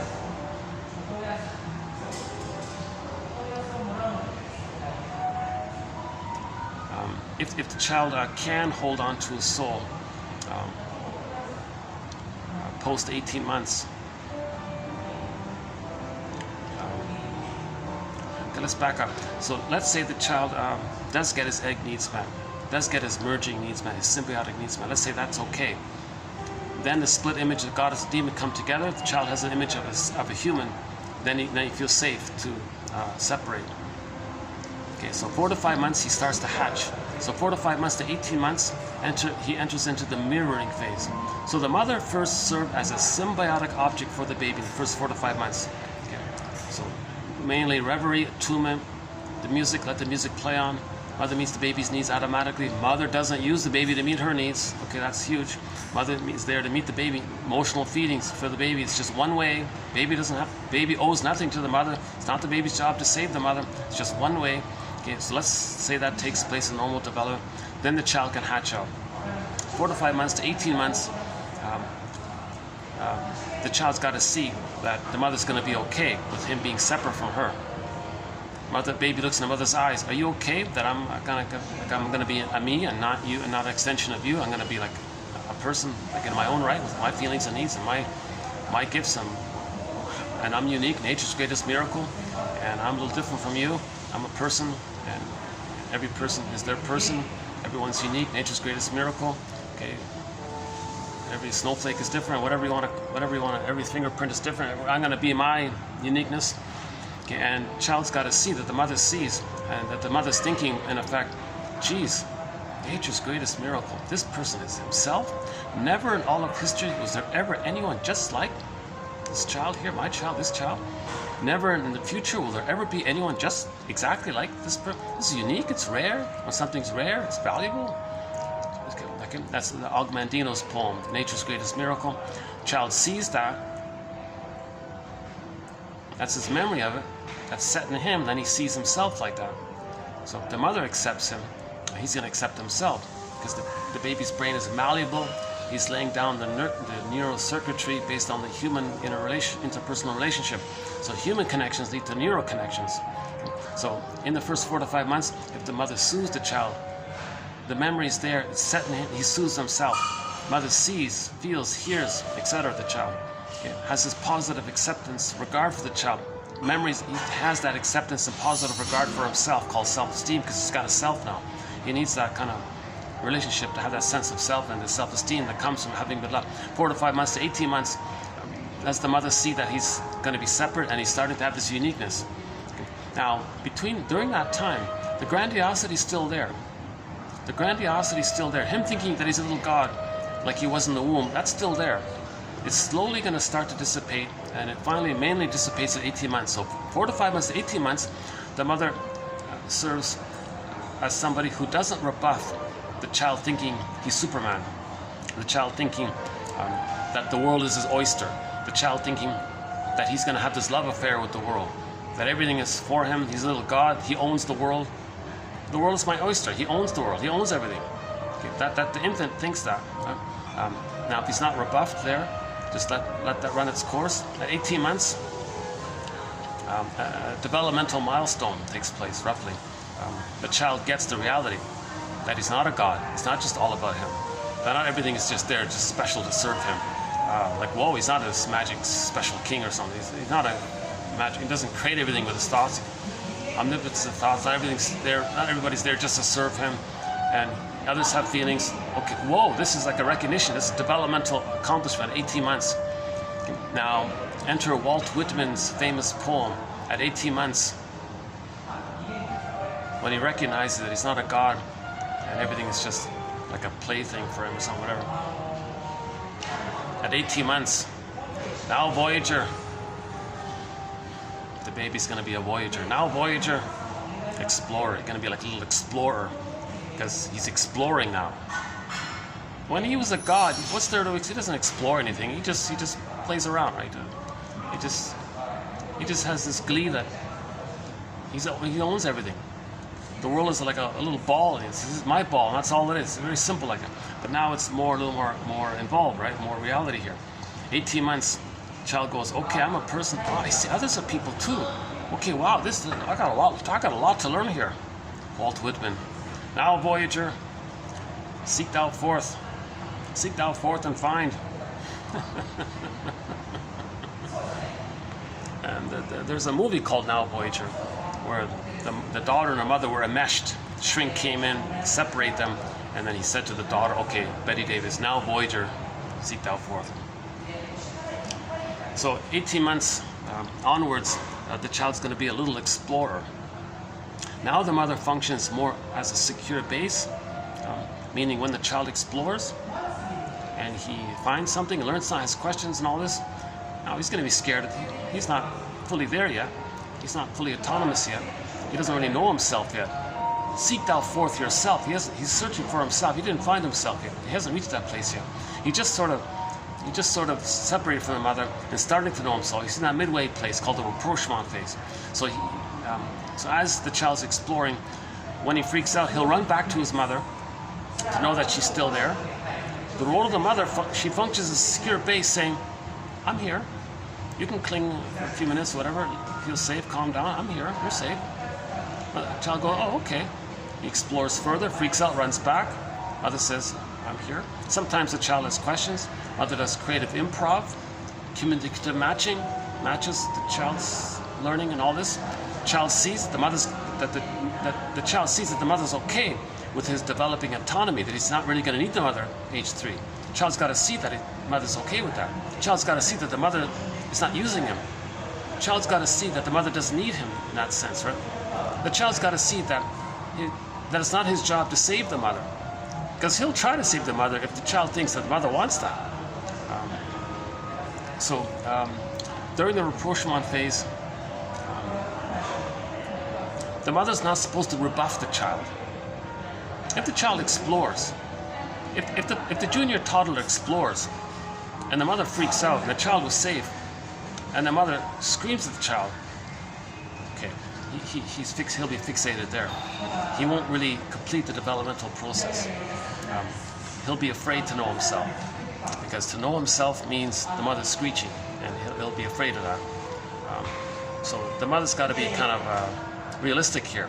It's okay to let the child explore, and just safely misdirect them if there is a little potential danger. Don't terrorize them, like in classical conditioning. Don't do this kind of thing. Then he won't really know himself. So he may be stuck at the rapprochement phase. Now that's ironically that's not too bad. It's better to be frozen in the rapprochement phase than during the earlier symbiotic narcissistic phase, where they still look little goddess because they're addicted to this, addicted to hate, addicted to envy, addicted to the pain, and the attachment, the pain, some brain chemistry. So narcissist is based on the flower narcissist, the narcissist flower. Okay. The narcissist dynamic, where they think they're little god, it's like a hallucination. That flower gives you a little hallucination, something like that, and it's addictive. They said 2 videos ago, the shrink said, that one guy, no, he wasn't a shrink. The self-help author said. It's a dependency. Do you really want that dependency? He said hate and grandiosity is dependent. Do you really want that? I think that was 2 videos ago.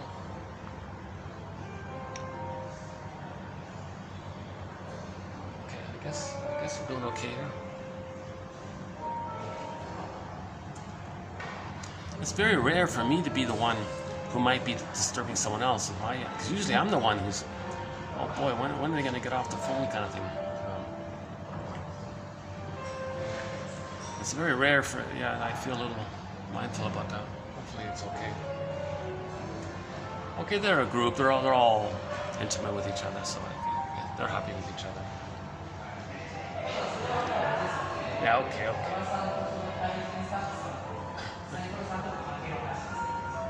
Okay, they look like a friendly little group there. Oh, they're eating. Oh.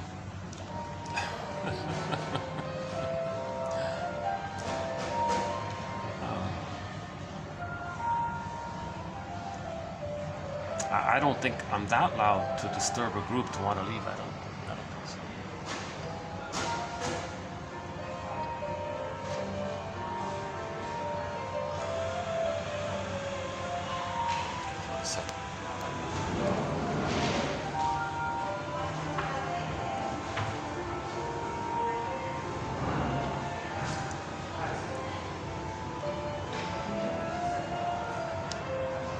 Oh, the tree. Oh, the tree. Oh, I forgot about the tree here.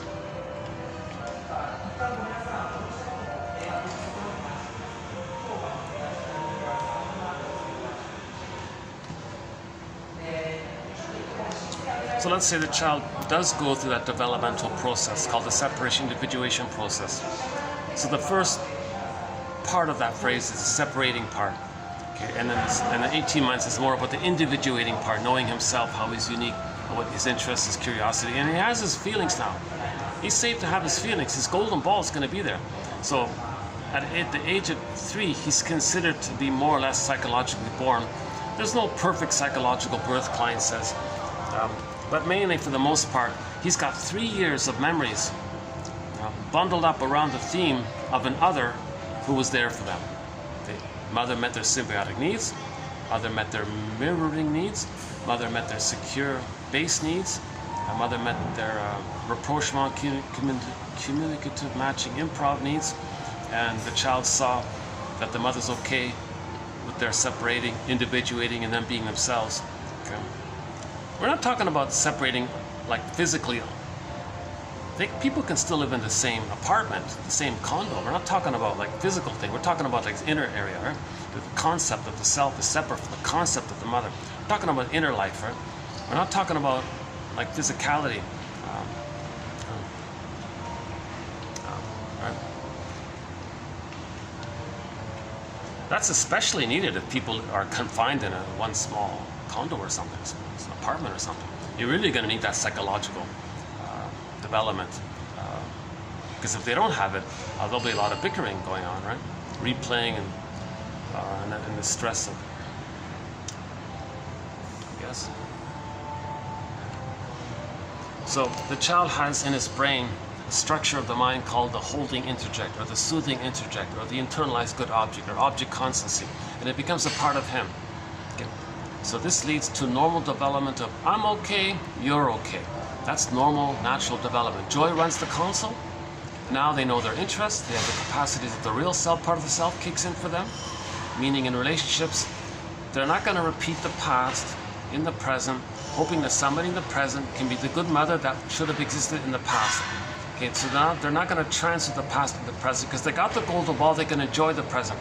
These marriages become mutual, like fine wine.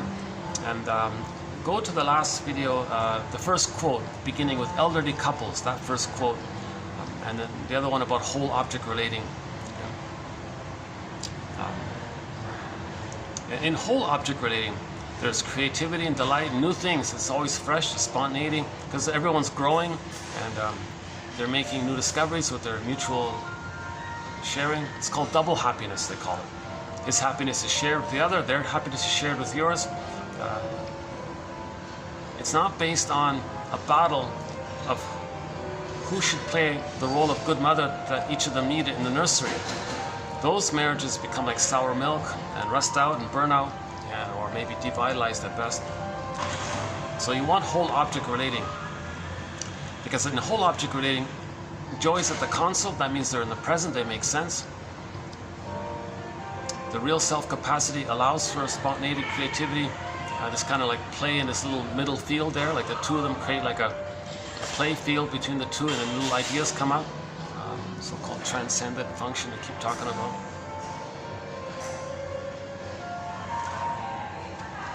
And the synergetic effect can come from there. If the baby's traumatized before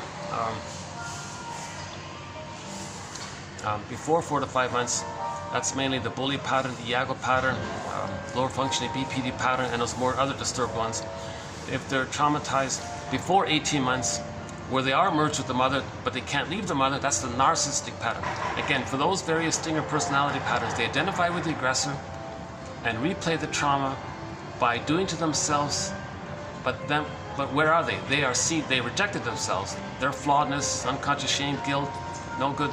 They see onto others are not good. Then they're going to act like the aggressive mother, rejecting mother, shaming themselves, but themselves is seen onto others.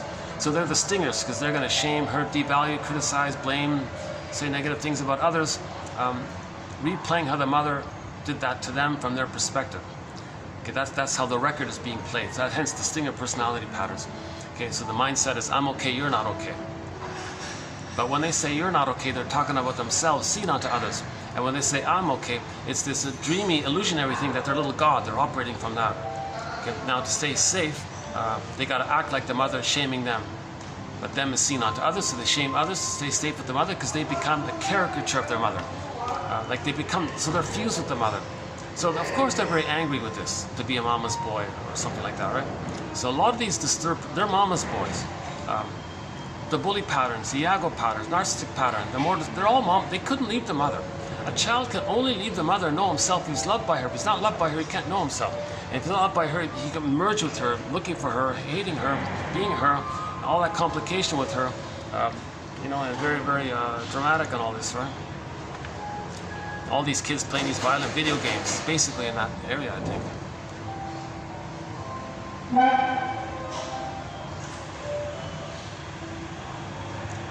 If the trauma takes place, so in the beginning, it's the baby's setup is I'm not okay, you're okay. Mother must be seen as okay. I'm not okay, you're okay. Stinger personality patterns, they give up on themselves. They give up on the human side of being human, more or less, and see their wounded soul onto others, too painful to have it. So they identify with the grandiosity of the little infantile God thing. Grandiosity, cynicism. Cynicism gratifies the grandiosity. Shaming humor, negative humor, put down humor, fuels the grandiosity. That's all they're chasing. That's called the search. That's what Karen Horney means by the search for glory. Or another one calls it the contempt. Or another one calls it taking refuge in the grandiose parts. So infantile megalomania one. There's another one. The Pyrrhic victory is considered that when they're cynical, they get a Pyrrhic victory in a sense of the secondary gain of their holding on to the only thing they have, which is the false belief that they're going to be still a little god in the uterus shortly after. So that's more work. That's more work to unravel that kind of thing, right? But it can be done. It can be done. Masterson has an approach called mirroring interpretation of narcissistic vulnerability. That's his approach to treatment for the stinger personality patterns. In general, I guess. If the child can't hold on to a soul and not project his soul onto others, say others are not okay, if he can still hold on to I'm not okay and mother is okay, the mindset is they're holding on to the original setup of I'm not okay, you're okay. Post 18 months, but they're frozen between 18 months and 36 months. They're going to be like Joan Stevens and I Married Joan. Childlike, wanting approval, wanting attention, reassurance. They're still in that childlike place.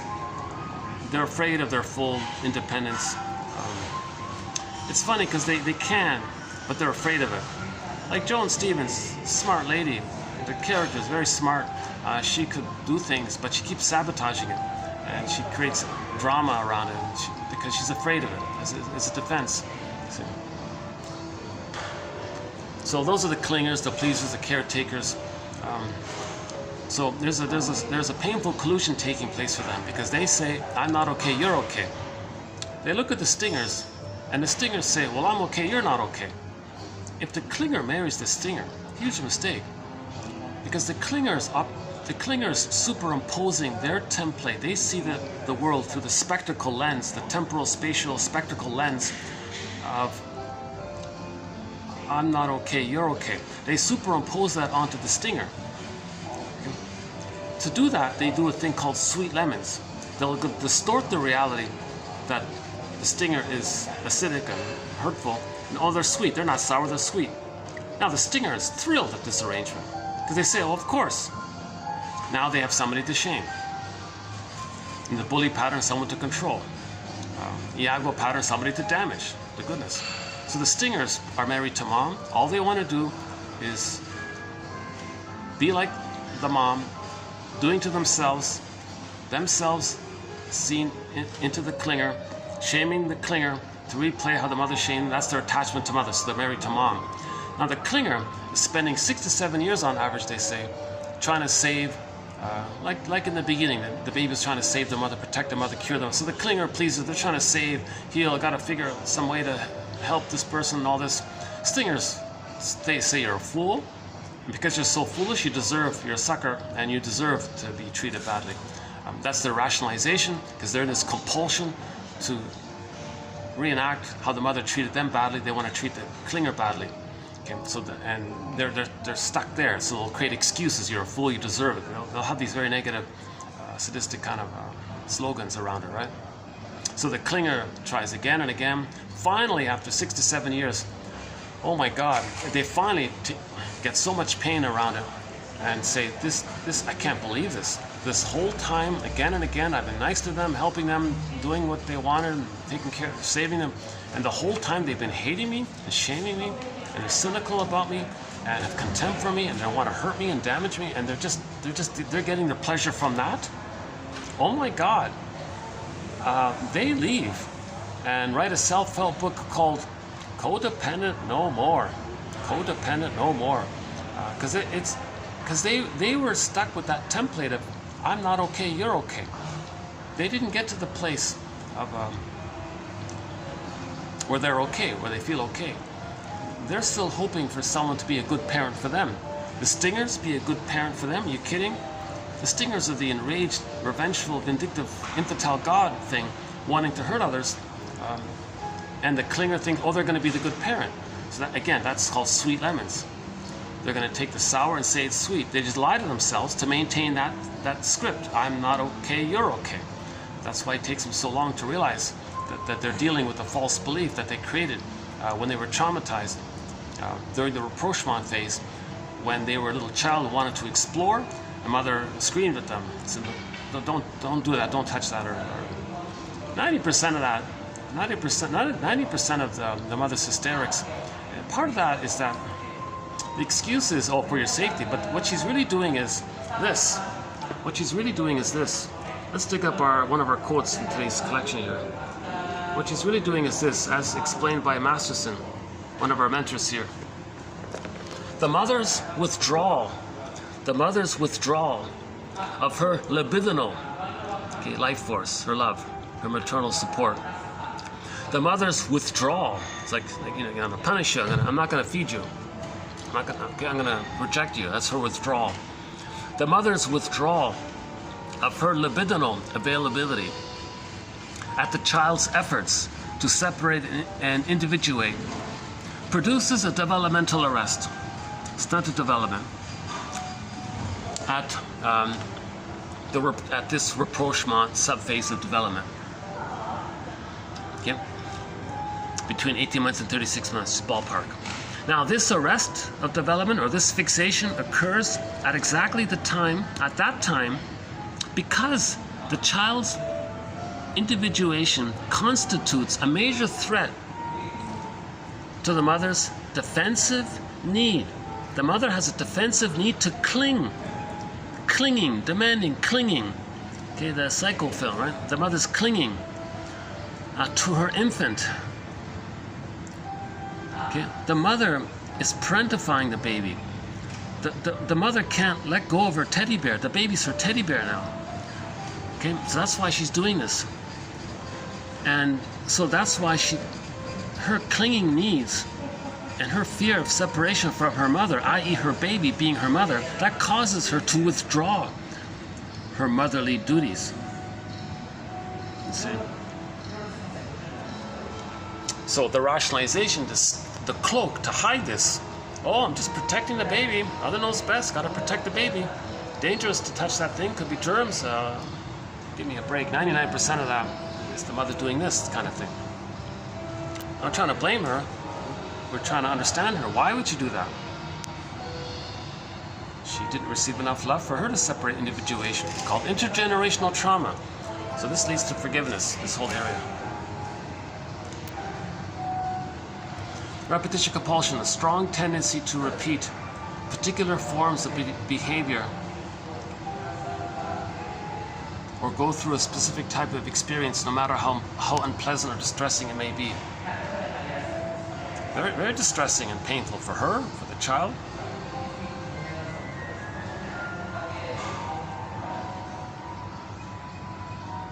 Interpretation, a procedure of bringing to light the hidden meanings of our actions, desires, and fantasies. The similarity of psychoanalysis is to detective work has often been pointed out. So she's got to be a detective. Why is she doing this? Why is the mother withdrawing her love when the child's trying to know himself? Why is she punishing the child for trying to figure out what he likes? We had that quote about the woman who went and raped. The little kid tried to do crayons, oh, you don't need that. Don't enjoy anything. Just come to me. You want something? You need something? You come to me. I know everything. You come to me. And there was another one about the little kid was trying to do his homework. The mother, when she saw the kid doing his homework, opened the book and she threw the thing violently off the table and said, "Don't do that. You don't need to do your homework. I know it. You just come to me. You have any questions, you come to me. You depend." Because the mother was afraid of the child's separation autonomy. She was clinging to the baby as the way a baby clings to the mother. She is reversed. She's using the baby as a mother for her. And why is she doing this? Because she's in the great pain. She's in the great pain that she had, that when she was a baby, the mother wasn't there for her, that the mother did the same thing to her, repetition compulsion. To interpret is to understand a double meaning. Psychoanalysis unlocks the deeper meanings. Limitations in our self-knowledge result in blind spots which limit and distort our understanding of others. So that's why we need to raise consciousness here, to find our blind spots, right?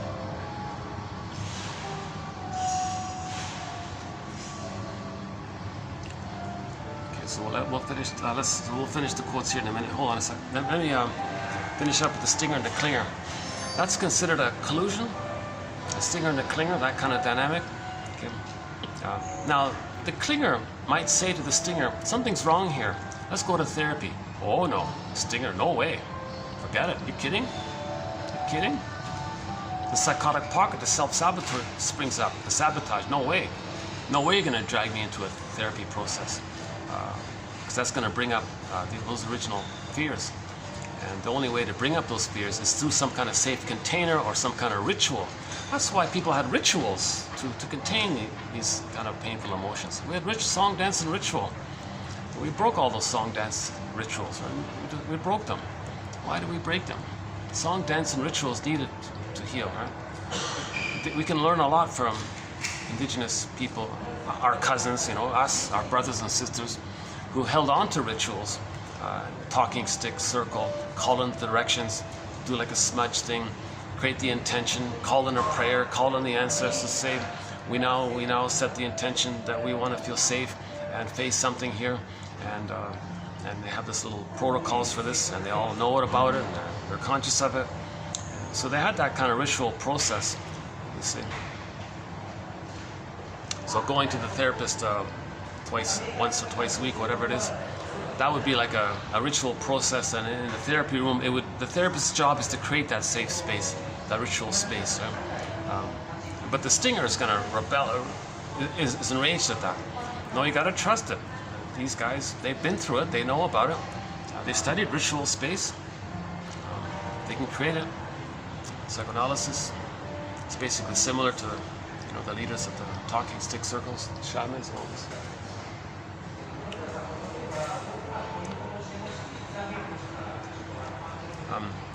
Now, the stinger's enraged at the idea because they think they're a little god. I'm right. They measure everything by their infantile yardstick. Feedback is criticism. Feedback implies that they weren't loved, that they're not a little god. Feedback implies that they're not a little god. If they're a little god, they know everything. If they're supposed to learn something from someone, and that's considered goodness, they're filled with envy, hatred of the good. So they'll be cynical towards that or sabotage it somehow. See? So it usually doesn't work when the clinger says to the stinger, "Come on, let's do therapy," kind of. It doesn't work. Now you hear these stories about the stingers saying, therapist asks the guy, "Why are you here?" "Well, yeah, my nagging wife dragged me here. I'm just doing it to please her." Wink, wink, nudge, nudge. We can talk about sports, and I'll tell her I came.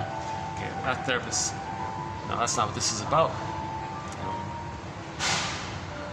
It usually doesn't work.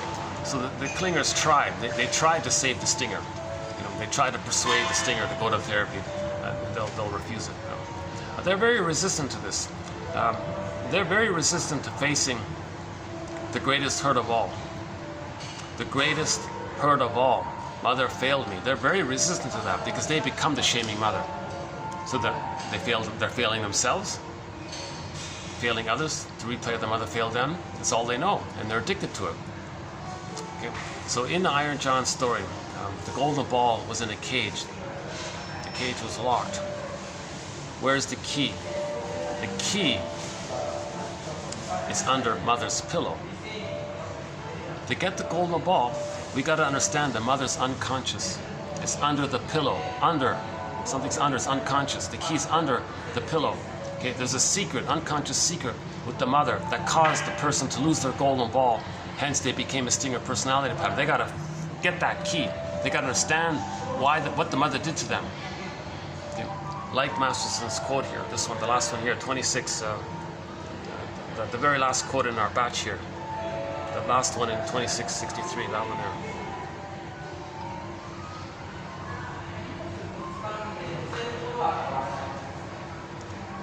Of course, forgiveness is in that area as well. To do so, reparation of the other leads to reparation of the self. Forgive your parents, heal yourself, etc. So it's not just like a narcissistic. You can't just put down your mother and see your mother either as a goddess or a demon. If somebody sees their mother as a goddess or a demon, that's splitting. If they over-idolize and worship the mother, that's splitting. They're flipping the opposite.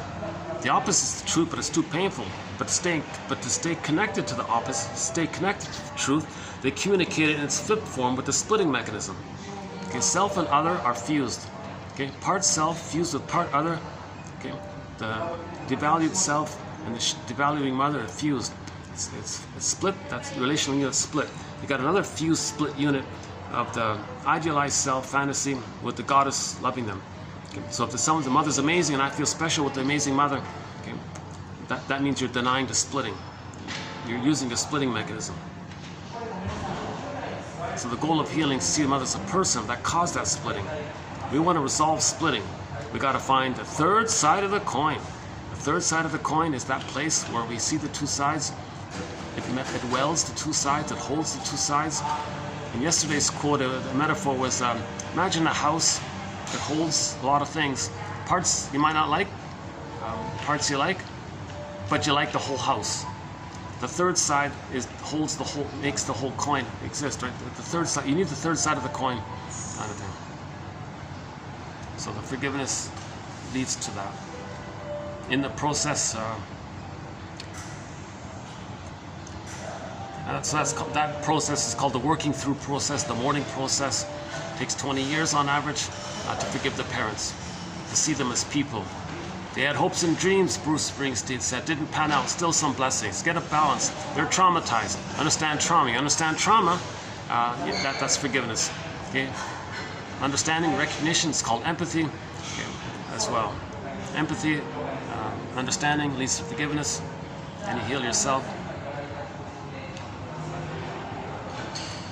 We're homo traumicus, so let's study trauma. We're a traumatized version of ourselves from 10,000 years ago. We used to be homo naturalis, obovilid, tolerant. We had that. We kind of became a traumatized version of ourselves, as briefly explained in the last video, part 1, towards the end of that part 1 video.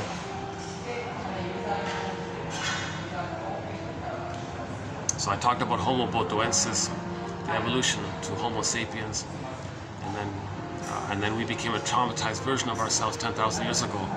Now there's this innate drive for healing. So that was called the Know Thyself. Okay, self-help movement, Know Thyself, mental, emotional, spiritual hygiene movement, mythopoetic movements, self-reparenting movement, inner child movement, psychoanalytic movement, building a psychoanalytic mind, building a metaphoric mind, being a psychological detective. Okay. And we have quotes from philosophers from long ago, novelists like Ibsen doing Peer Gynt. So we have this drive to raise consciousness here.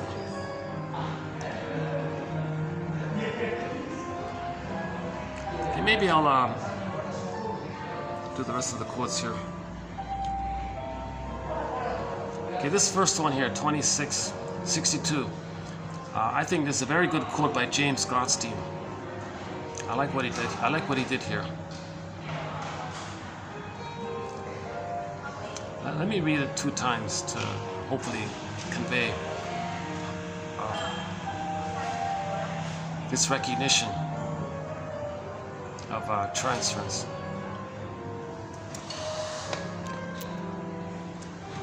Okay, so he's imagining what Freud said originally, right? So Freud is saying, in effect, quote, I cannot treat what you're suffering from.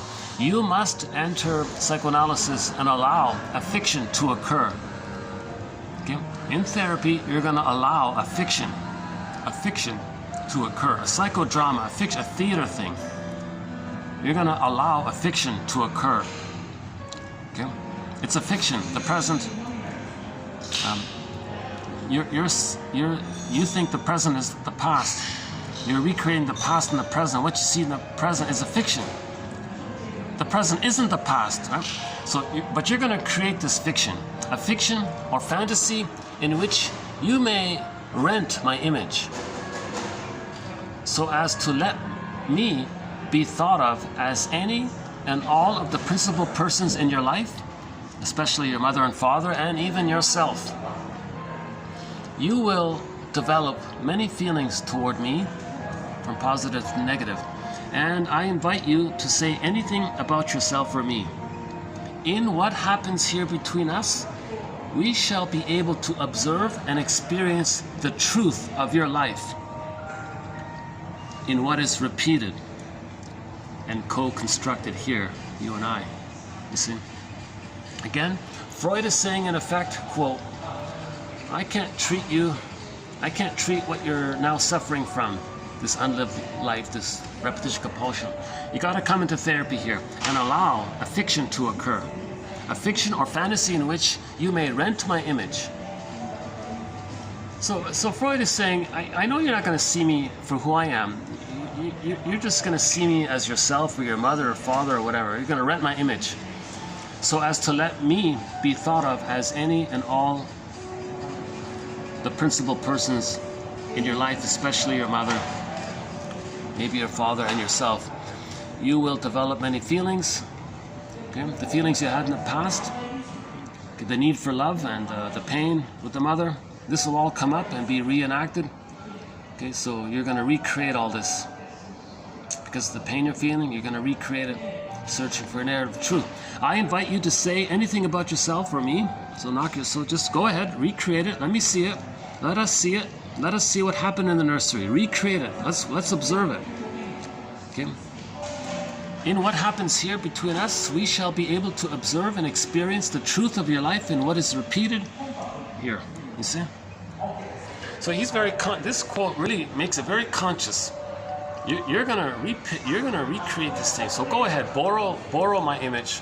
Let me play in your fantasy, either you or the mother or the father, and you're gonna recreate this whole thing.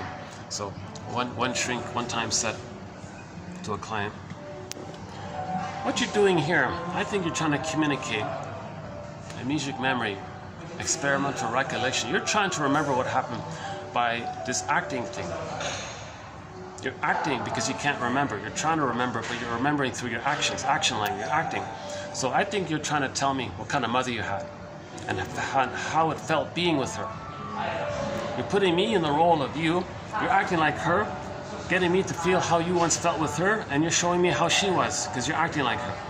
So this is the idea, to reflect on this. Okay, so we're talking about transference. Transference, a process whereby a client transfers onto the analyst's feelings and images associated with significant figures from his or her past.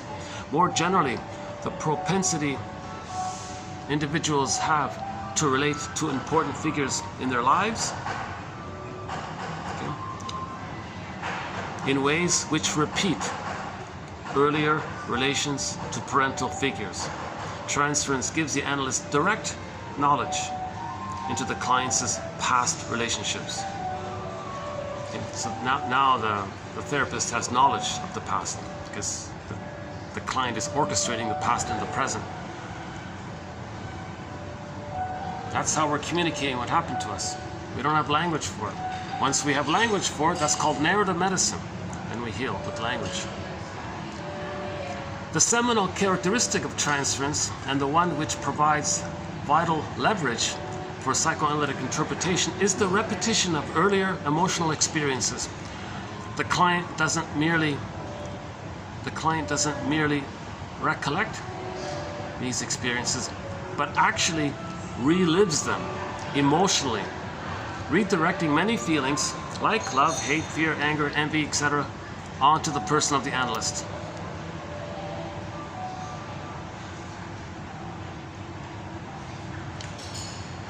Okay, this topic here that we just started on transference will continue in the next video with Andre Green. So if you're interested in this part here we just said, check out the next video and we'll really get into it a little further, because he really kind of, he's a little bit like Hans Lowald, you know, in terms of trying to create metaphors and imagery around it. Hans Lowald says, you know, transference is, you know, we're trying to, something in the present is like the recognition, the blood of recognition of the past, and then it comes up, never-ending fiery ardor. So we want to leave the ghosts to rest. The ghosts become ancestors, then we're in the present. We're living in the past.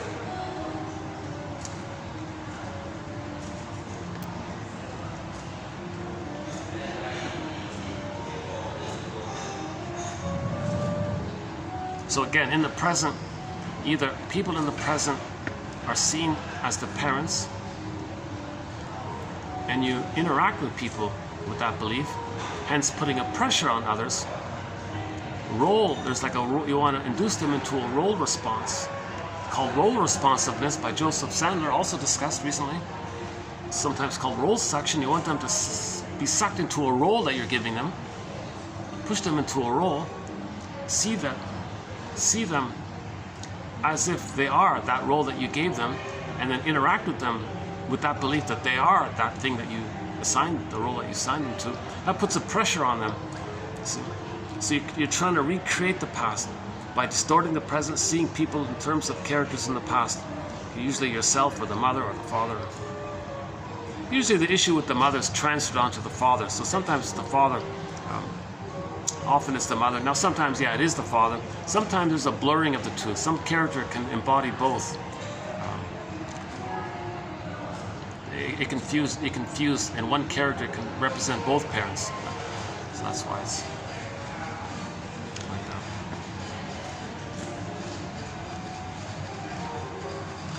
We repeat the childhood past into the present because of the pain we're feeling. It's Amy Bearswell, right? Searching for story. When we get the story, we can stop repeating. So all these quotes are an attempt to construct this kind of story. We're searching for the story here.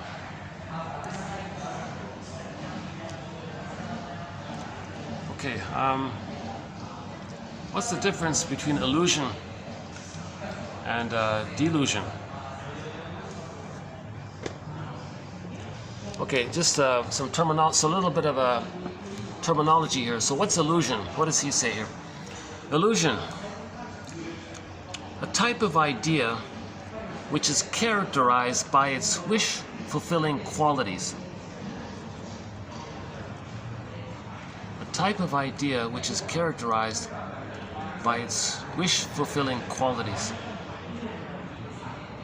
Okay. Illusions do not represent the same drastic distortion of a person's sense of reality as delusions. While they are products of fantasy, they are capable of testing and modification through rational discourse and appeal to evidence. The belief that one is a prince can be seen as a delusion. The belief that one will one day marry a prince is an illusion. Some illusions may be socially sponsored by communities Yeah, right. So the speaker at the podium may want you to have an illusion of the breast in the sky, and it's socially sponsored. Everybody's doing it, and you get approval by it. Did you imagine the good breast in the sky soothing you? Okay, so Mel Faber has a book called Religion is the Infantilizing Process. They want you to have the illusion of the good breast in the sky, and you feel safe, it takes care of you. Or the placenta in the sky, form a line there, it's going to take care of you, and all this. That illusion is done to infantilize people, traumatized, a traumatized infant, because it maintains the splitting. When you do that, this idealization of the good breast in the sky, you keep separate the other side of being merged with the monster that wants to hurt you and denying it. So you're always seeking soothing from the good breast in the sky to distract you from the pain of the truth. Okay, that's a splitting mechanism. So again, whenever we make reference to the psychology of religion, we're talking about it being used as a tool of the plunder system. Okay, so in order to pillage and plunder, babies are traumatized to have this disturbed, perverse idea that it's either eat or be eaten, my greed or your greed, my envy or your envy. Okay, and the imagery is goddess and demon. The mother caused that by pillaging the soul, plundering the child's soul, giving the child emotional poverty, repetition, compulsion. We want the stuff on the other side of the lake. Do to others what your mother did to you. They are you, you're the mother. Repeat what happened to you by you being her, but you are them. You're the mother, but your true self is them. Repeat what happened. So the babies are traumatized to create those two mechanisms. Okay? My greed or your greed, my envy or your envy, and the repetition compulsion of the baby believing that the mother exploited and plundered their soul and didn't care. Okay? Then you see your innocence on the other side of the lake. Okay? You identify with the aggressor.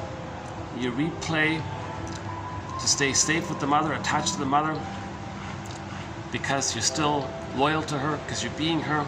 Why? Because you're still waiting for your mother's love, but you're only going to get it if you save her. But no baby can save the mother, so you're stuck. And it's kind of like this encapsulated, it's like this encapsulated thing in the primary process world.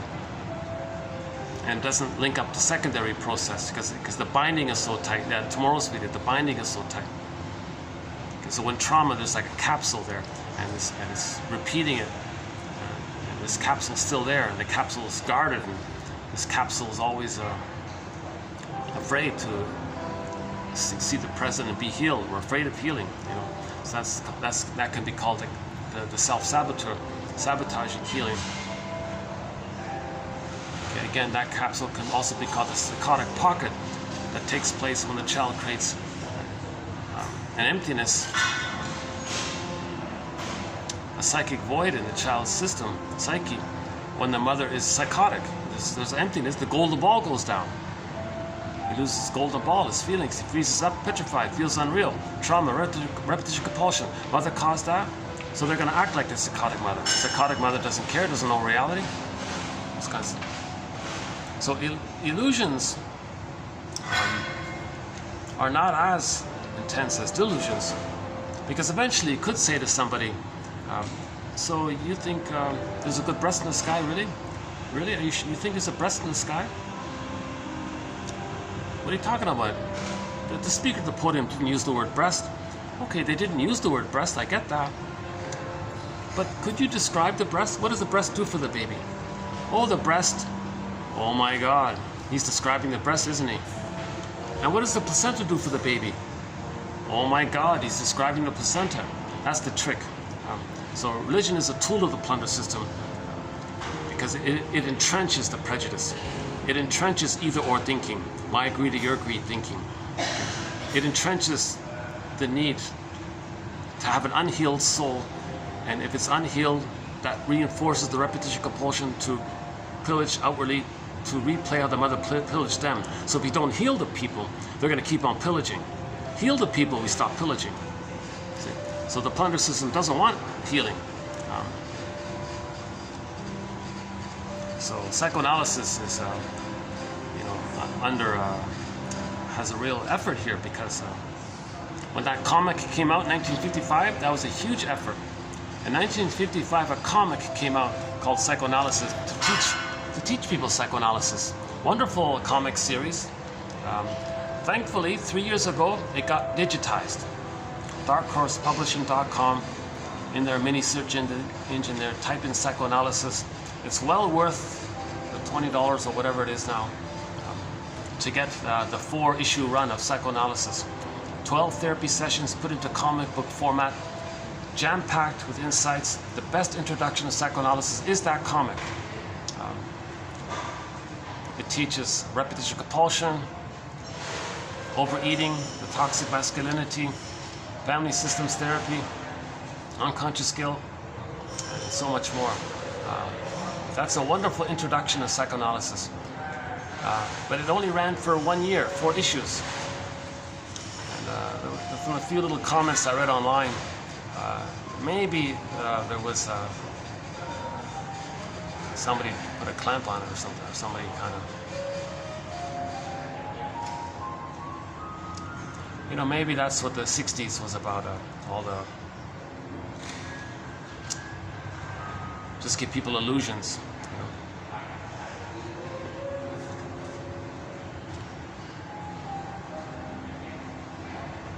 Many religious beliefs are classified as illusions, representing fulfillments of wishes, for example, for protection, for divine justice, maternal love, the good breast. Many illusions have a hopeful, future-directed quality, as in winning the lottery or marrying prince, whatever.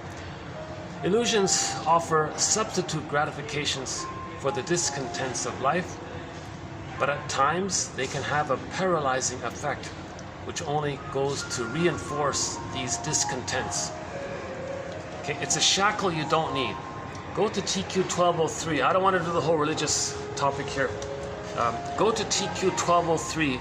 That's our introductory quote on the psychoanalysis of religion. It's a shackle you didn't need. No, it's a crutch. It's a crutch you didn't need.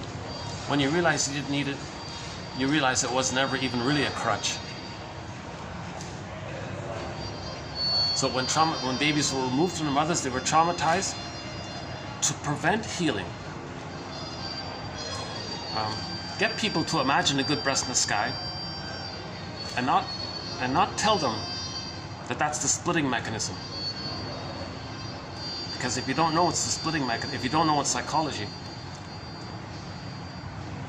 then you're going to get a blissful feeling, because the gambit is when someone can poetically, charismatically, evocatively, dramatically describe the breast in the sky, you may be triggered of how once upon a time you were one with the mother, and when a baby's one with the mother, they feel safe and bliss.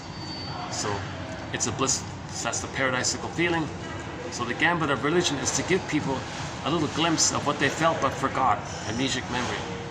Babies have a memory of bliss, but they forgot it. The gambit of religion is to trigger that, and now you can get a taste of what you felt. They're not creating something new, it's just revoking something old. Then you say, oh, are you a believer? You felt that? It was amazing, wasn't it? It's a trick. They're lying to you. It's a deception. Oh, put money in the basket, come next time, and you're addicted to it. The speaker at the podium never tells you about the psychic mechanism known as the splitting defense. Babies feel immense pain when they're removed from the mother. They cope with that pain with goddess and demon imagery. To block the healing of that, just keep on being addicted to the goddess one and deny the painful one and never bring it together. Never forget. They don't talk about forgiving the mother. They just say you're good mothers in the sky. And just keep it like that. Just keep that illusion. Maybe for some it crosses over to delusion. I don't know.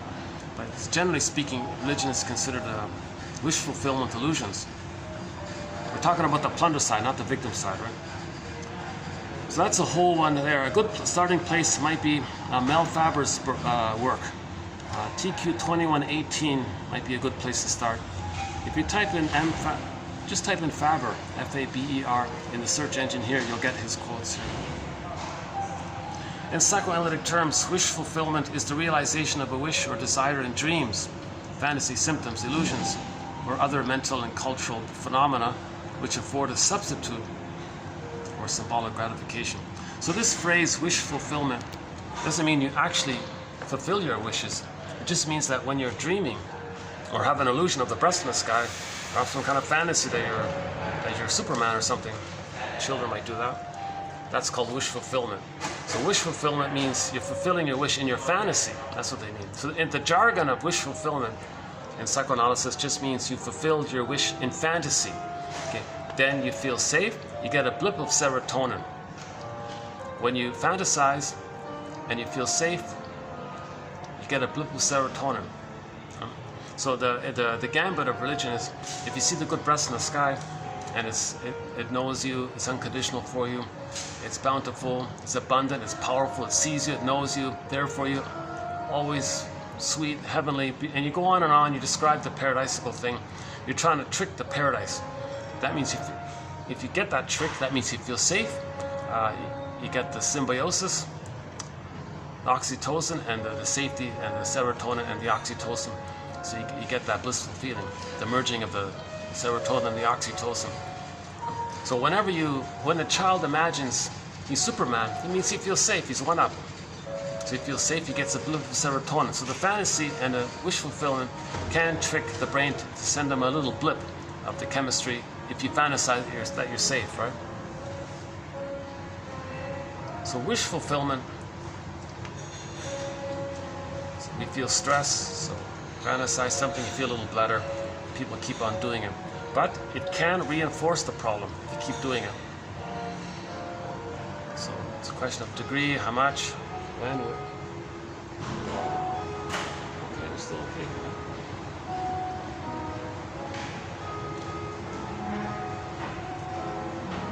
Maybe I'll just take like a quick little mini break here. Let me just take a break here. Hold on a second.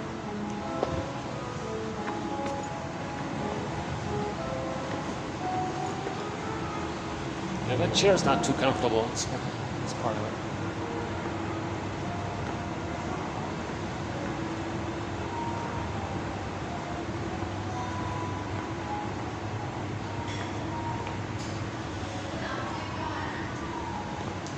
See, there's a restaurant in here, but that'd be pretty expensive.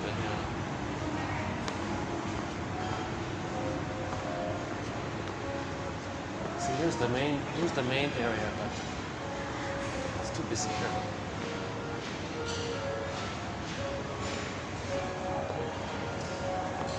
Maybe I can just go outside for a minute. Hold on a second.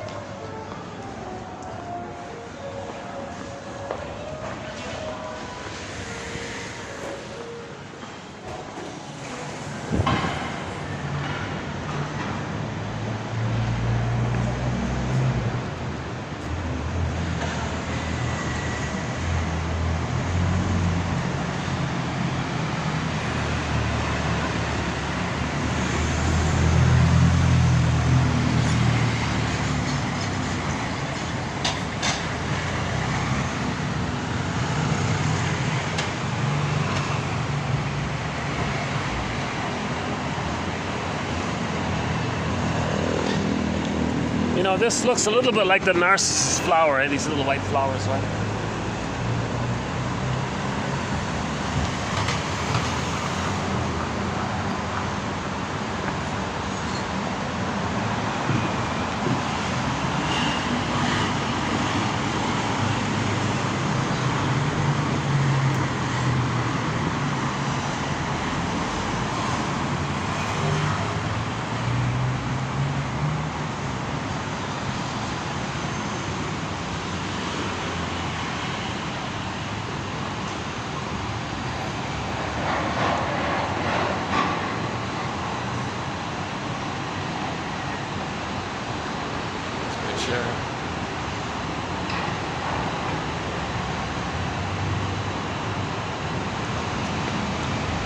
Yeah, not much.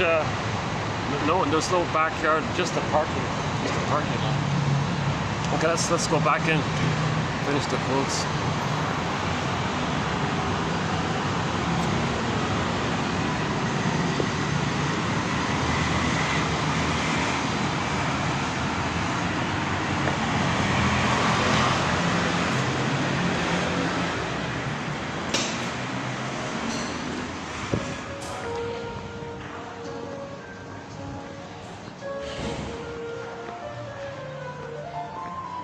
sakata, let's go.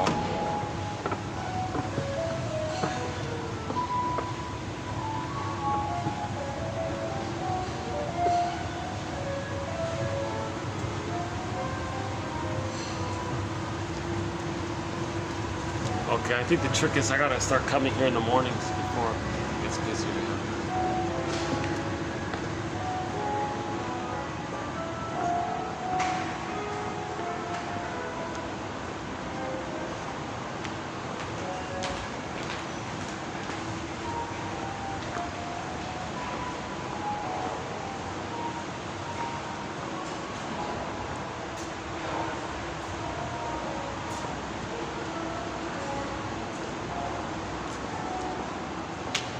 Let's see, can I do a bit of it here? Got a couple of people there. Hold on a second. Let's see if I can spend a few minutes here.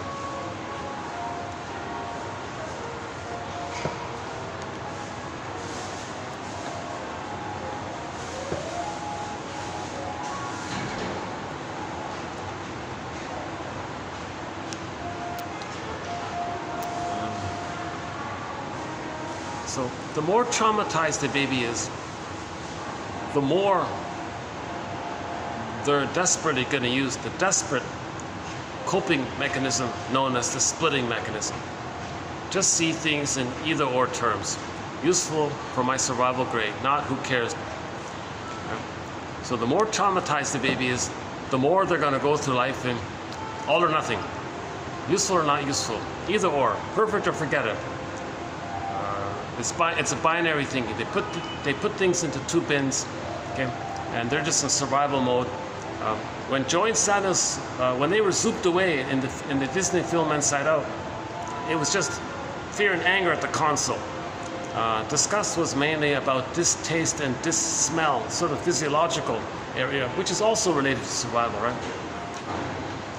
But the fear quickly gets overwhelmed and it turns to anger or rage. So that's a reaction to when the love is missing.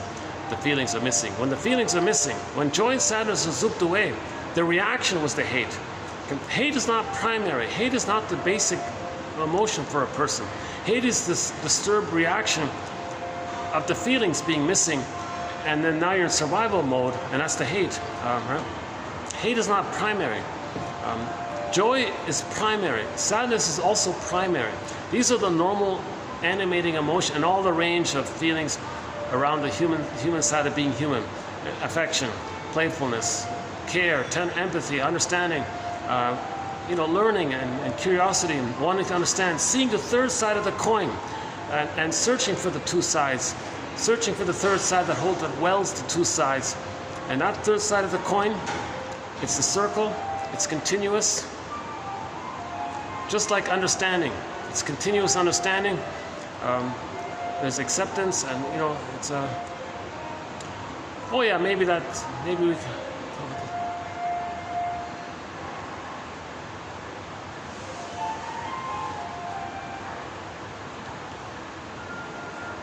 I mentioned the sitcom I Married Joan.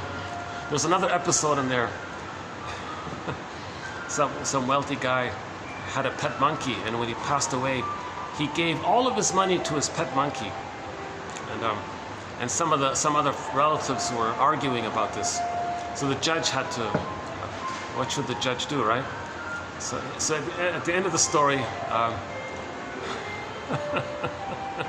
the judge took all the money given to the monkey and bought a zoo for the monkey, and the monkey owns the zoo, and the monkey can run around, do whatever he wants, kind of thing. So I had this fantasy. I wish I could be have a situation where I could own the hotel, own the restaurant or something, and then I can freely speak and do my videos easily.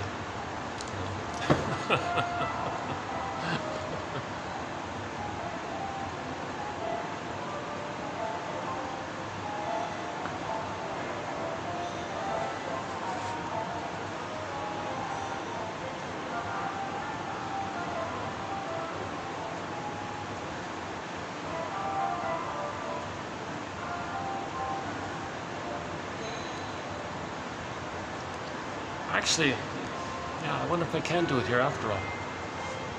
The last time I was here, those guys kind of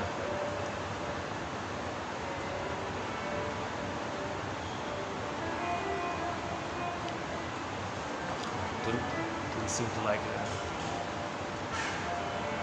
What is today? What is today? Today is Tuesday, right? Today's Tuesday.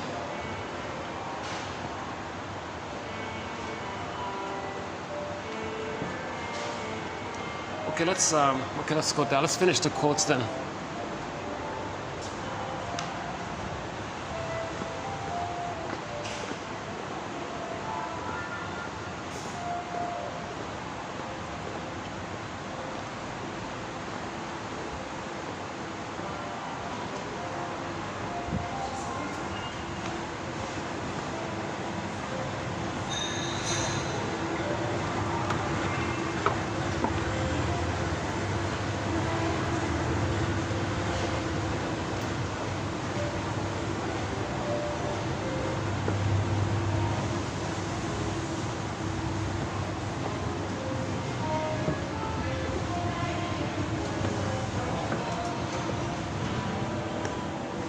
Here's a nice table, eh? Look at this, huh? Oh, nice table, walnut or something, huh? Okay, next quote here. Okay, we don't use this term negation, but I thought I would try it out here. Negation, what's this? A process whereby an individual may allow repressed ideas to re-enter consciousness by disowning them or by denying that they're true. So something comes up, you freak out, you say, no, it's not true, it's called negation. Often called disavowal, sometimes called denial, sometimes called negation. So it's basically synonymous. Denial, disavowal, negation, basically synonymous. But generally speaking, denial is you never knew it. It was always in denial. Denial, oh yeah, the river in Egypt, not that one. Denial is something you never were aware of it. But it's true, but you never knew it. That's called denial. But if you were like a little aware of it, and then you pushed it down, negated it, that's called disavowal. I disavow that. But it's a little bit true, isn't it? I disavow it, but it's true, isn't it? But I'm going to negate it, disavow it. But denial is, I really don't know what you're talking about. It was never brought up to consciousness. It is true, but it was never brought up to consciousness, right? Thus, an emphatic no to a suggestion or to an interpretation put forward by the therapist may indicate that the suggestion or interpretation has hit the mark. So if he gets excited, maybe there's some truth to it. In such circumstances, negation may confirm the interpretation.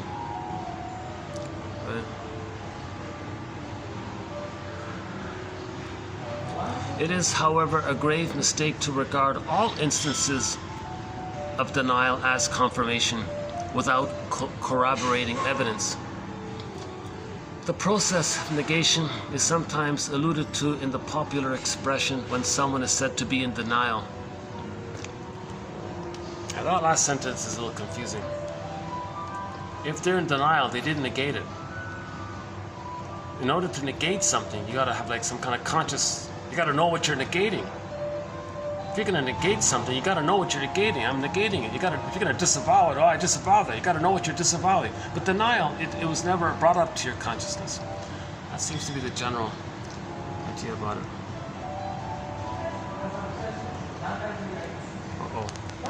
My computer, oh, hang on a sec. This happens onto me. Okay, I gotta reboot here. Hold on a sec. Once in a while, my computer freezes up on me.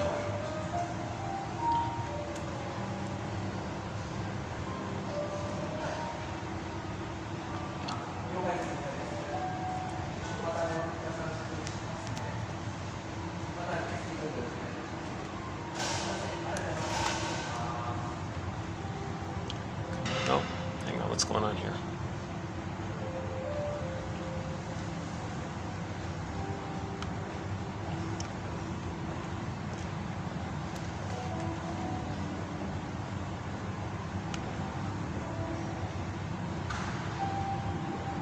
here we go. All right. Preparing automatic repair. Never saw that before. All right.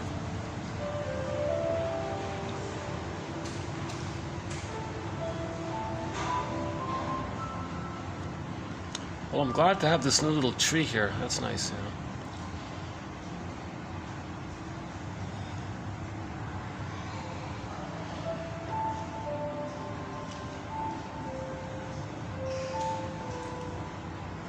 You know, I'm assuming this is not real. No, it's not. Okay. No, that's not real. That's a pretty good imitation.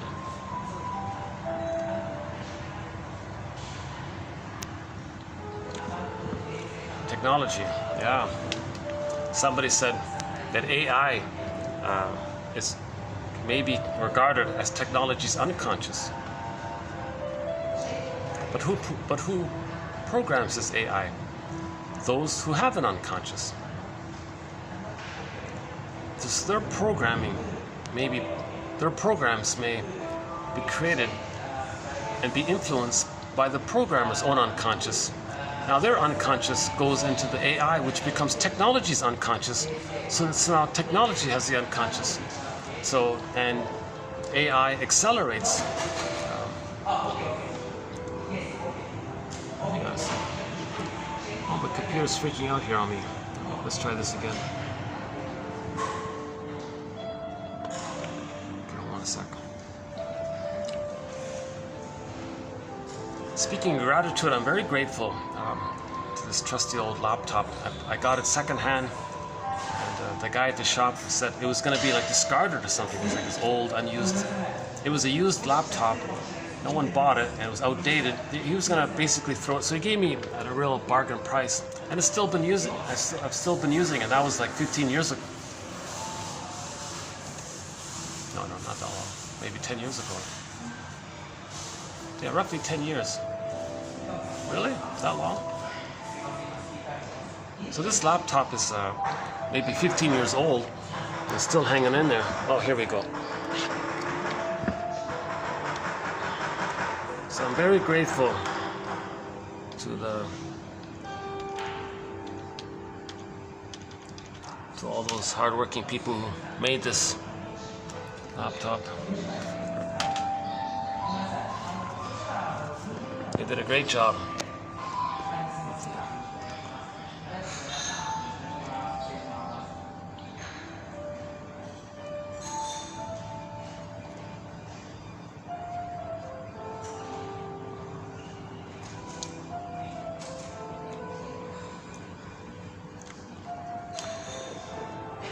Okay, repetition compulsion, a strong tendency to repeat particular forms of behavior or go through a specific type of experience, no matter how unpleasant or distressing it may be.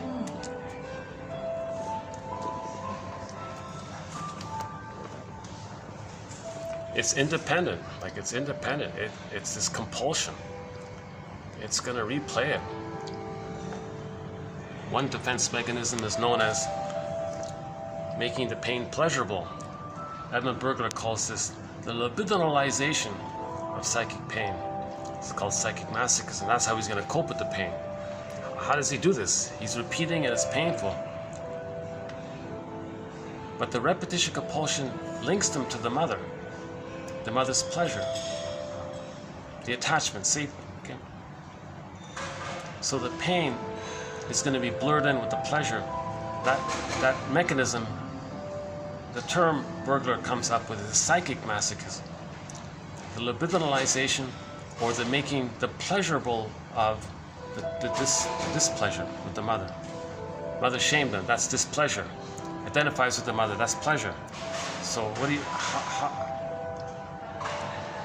that's considered like an unconscious crime. That's too much. So he confesses to a lesser crime, he says. So you blame the dysfunction. So you blame the cookies. No, it's not the cookies' fault. That's the rescue station. A defense against the deeper issue that the person mixed in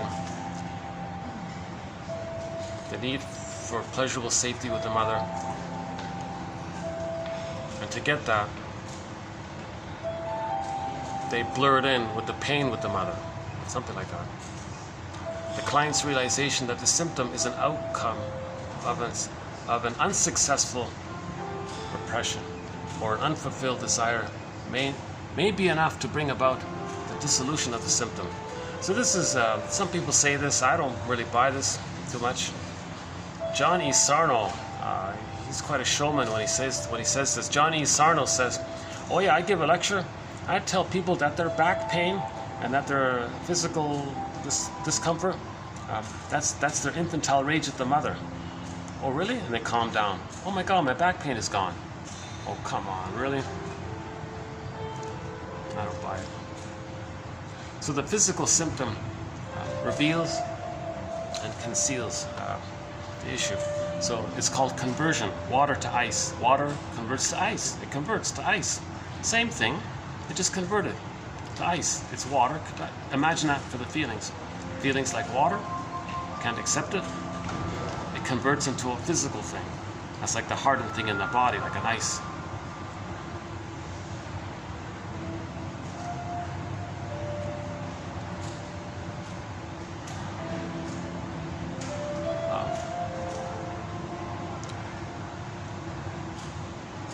It's funny, I got this couple just beside me there the whole time.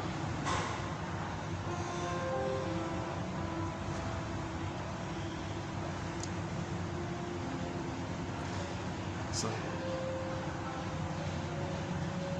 the child had a wish, a need, and you name it from whom? From the mother. Baby needed love from the mother, connection with the mother, safe connection with the mother. If that wasn't met, baby's enraged, it's denied, it's projected, but still there. The body bears the burden, creates a physical symptom. Now the body bears the burden. Okay. Mysterious leap between mind and body. Every body tells a story. The body's now the unconscious in effect. Okay. The body remembers, the body keeps score, all of these phrases. So Sarno says, okay, let's just tell people that. Just tell people that their physical symptom is an expression of their own rage at the mother. Really? That gonna work?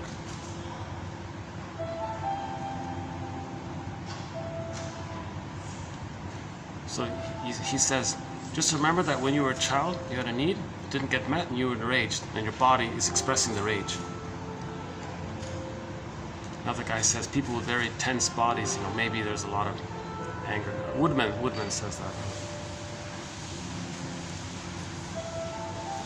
Limitations in our self-knowledge result in blind spots which limit and distort our understanding of others. Understand yourself, you'll understand others. The more you understand yourself, the more you'll understand others. If you don't understand yourself, you don't understand others. People with prejudice, they don't understand themselves. They're afraid of self-knowledge. People with prejudice, they're afraid of self-knowledge. So that's their blind spot. Prejudice is a huge blind spot. Prejudice is a sign of trauma before 18 months. Psychoanalysis unlocks the deeper meanings of cultural phenomena, ranging from advertisements to religious rituals, by linking them to the unconscious desires and processes of individuals. Reveals that individuals both submit to and resist. Enables researchers to learn from different cultures without losing sight of the underlying similarities of all cultures. The underlying similarities. Oh yes, we're all homotraumicus. Myths and fairy tales are the same patterns. The motifs in myths and fairy tales, same motifs in every myth and fairy tale all around the world, any place. You can take an anthology of myths and fairy tales from the Inuit people, take an anthology of the Grimm's tales, take an anthology of a collection from fill in the blank anywhere. It's the same motifs. Now these motifs are code for patterns. Myths and fairy tales are mirrors for psychology. Okay? Myths and fairy tales, these catalogs, they're like psychology books. They describe our trauma. Myths and fairy tales describe our trauma. And these anthologies of myths and fairy tales, they're the same motifs everywhere. I remember one quote, some guy, a wealthy guy in New York, was a shrink. He went on some kind of trip to the Inuit or something. He spent some time in an igloo or something with the indigenous people. And through the translator, he learned that the same things that they're talking about, to a T, he said, the issues are the same with the gajillionaires or the 1% in his office. It's the same psychology. Same psychology. Because they're traumatized, or homotraumicus. Cultural phenomena. Look at the advertisements. Oh my God. If they're very negative, it's going to upset people. That can happen anywhere. There's a lot of very negative advertisements taking place. Everyone's going to be upset by them, right? If they're really trying to sell a product, they might appeal to your illusion of love.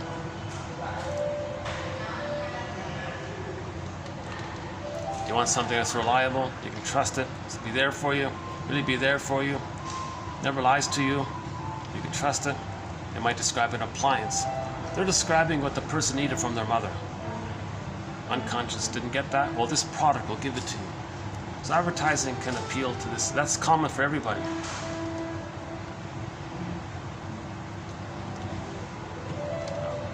The thing about all the makeup and all this, right? Well, a lot of women want power. Seduction is power. A lot of women didn't have power. Now they can get more power. Advertisers know this. Dear ladies, buy this makeup or whatever, and you'll have power. Because women are looking for power. Seduction is their form of power. Because for a long time they didn't have power. Now women want power. So a lot of the makeup advertising can appeal for women's desire for seduction. Seduction means power. So advertisements can appeal to the grandiosity. Infantile make, buy this product, you'll be important. You'll feel important. Status. Status means safety. Safety, serotonin. Advertisements sell status products. All of these associations with celebrities and this and that. They have status. You associate with them vicariously. You're connected to them. You feel serotonin. So psychoanalysis unlocks the deeper meanings of cultural phenomena, ranging from advertisements to religion. Oh yeah. Okay, linking them to unconscious desires and dynamics. Okay, revealing that we need, resist, rebel with the mother. Now researchers can learn how this is common all around the world. We're all homotraumicus. We're all homo bodoensis. Plus the cortex called homo sapiens. So all homo sapiens used to be homo bodoensis. Homo bodoensis is the hominid that adapted. The other hominins didn't know how to adapt, I guess. But Homo bodoensis, us, we knew how to adapt. Now, yes, it took us 1 million years to develop the cortex. It took us 1 million years to develop the cortex to cooperate in a global village and to adapt to change weather or whatever is going on, right, in the environment. So we evolved to Homo sapiens being Homo bodoensis 2.0. See, I just gave this speech yesterday, right? So let me give a little breather, and I'll redo the thing another time.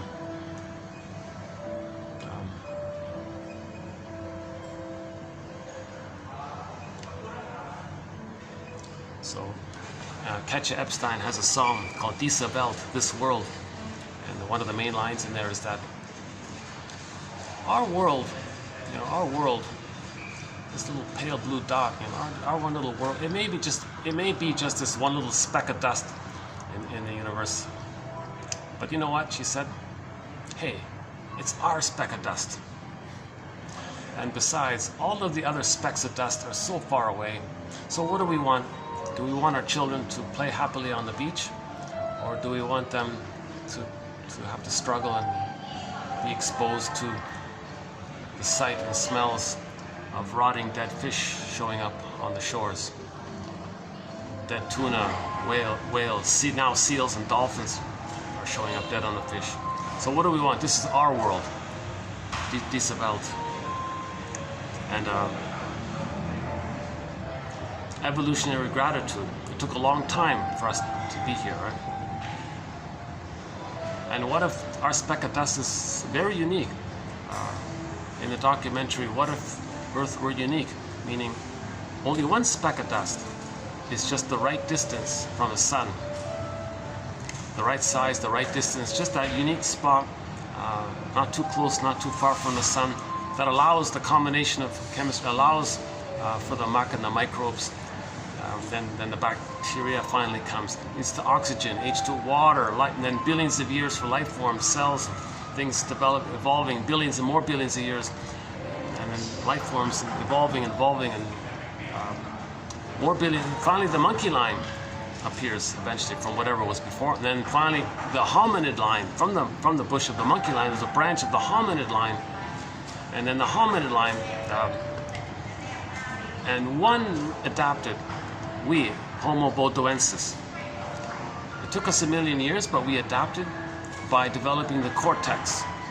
So we got the cortex, now we have language, symbolization, we can write, we can speak, we understand time, we're aware of ourselves, I can self-reflect, and because of that, we really have more ability to adapt to the environment.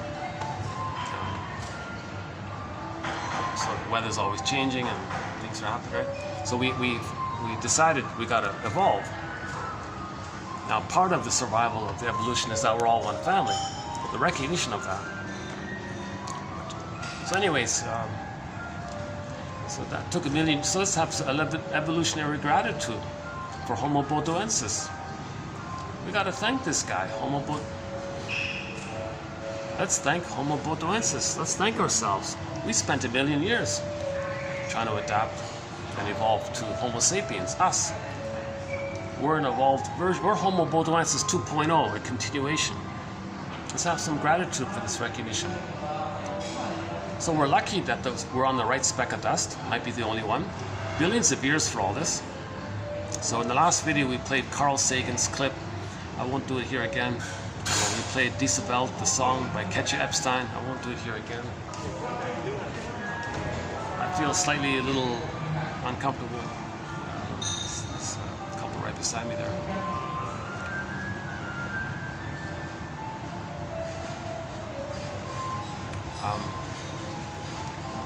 I mentioned in the last video there's this apparently this top genius, brilliant NASA scientist. He said towards the end of his life he decided to do the science of chemistry, biology. So he wrote this massive scientific book. No one can understand it. You know what the concluding sentence was to this massive scientific volume? This top scientist guy. You know what the concluding final sentence was?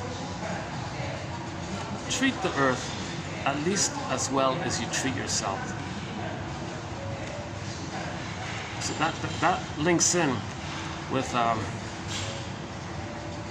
forgot her name. Another famous person. She emphasizes the point that the earth is 70% water, salt water. Humans are 70% salt water. The composition of the salt water is similar. We came from the earth. Treat the earth at least as well as you treat yourself.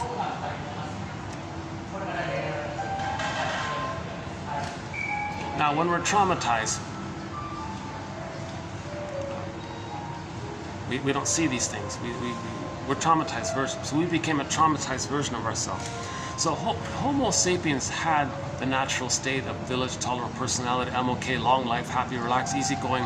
Joy was at the console. No cynicism. No, there wasn't hate really.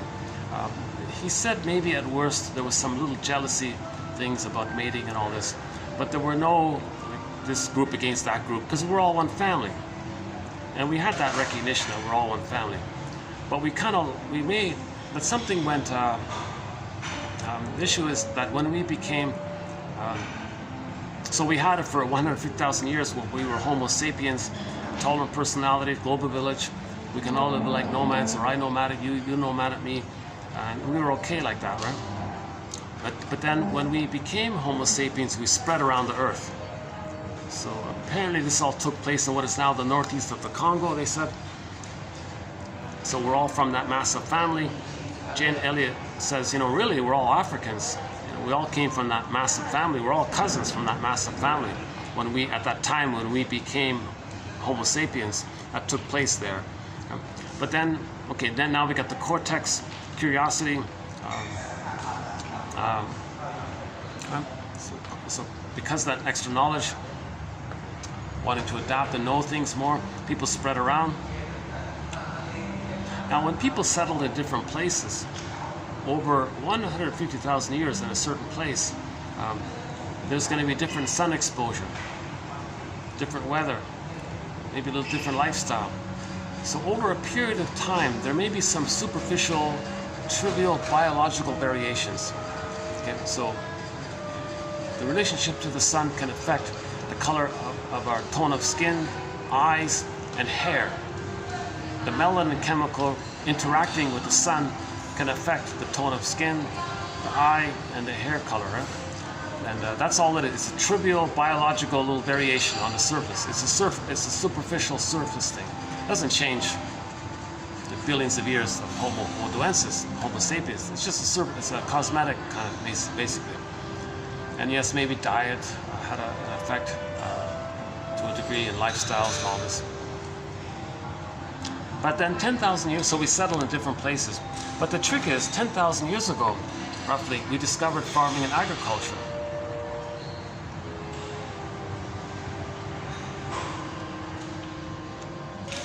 So we got a huge burst of serotonin from that abundance of, like winning the lottery. You win a lottery, you feel very safe, you feel excited, very safe. You get all this serotonin because you're so safe now. If I got $1 billion, if I got $1 billion, wow, I can buy this island, I can have this, nice that. Oh, I can make it very safe. Wow, I can relax, have an organic garden, eat some delicious fruits. Wow, I'm delighted by that. Now I feel more safe. I got better food. I can be on the beach. So it's as if maybe it was more or less like that when people discovered farming and agriculture. It was this massive windfall, I guess.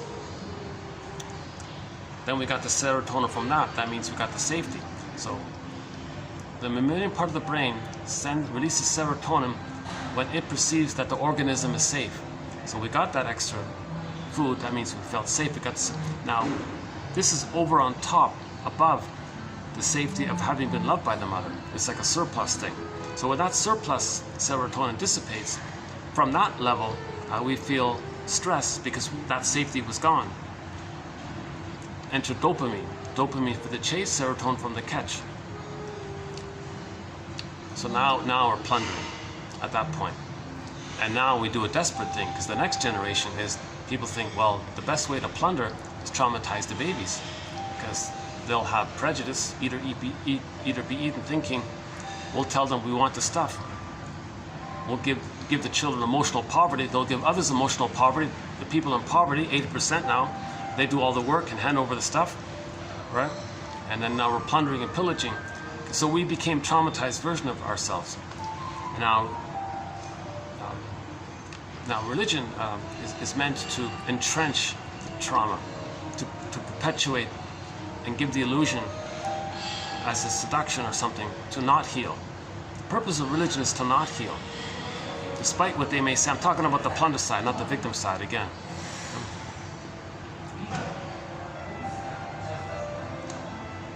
Because if the psyche isn't healed, if the person is still operating from the splitting mechanism, the paranoid schizoid position, then somebody can come along and simply say, remember when you were traumatized as a baby and you coped with either or thinking, my greed or your greed attitudes, and when there's trauma, you want to repeat it to stay safe with your mother who caused that? Well, we're going to let you see your innocence over there on the other side of the lake. You can be the aggressive mother, pillage and plunder over there to reenact how your mother pillaged and plundered your soul and didn't care. So that's the psychology of perpetuating the pillaging, the plundering, because if you create a pool of poorly paid workers, so if some people have emotional poverty, they're going to give others poverty as a symbol for their inner emotional poverty. So if others have poverty, that's the way to get people to do all the work, to hand over the stuff as part of the pillaging and plundering. So this links into the oral greed, insatiable, the wolf thing, the oral greed, and underneath it is the envy, the hatred of the good, and we go on and on from there. So the last video, and that links into the 41 ways this is being seen. So religion is a part of it.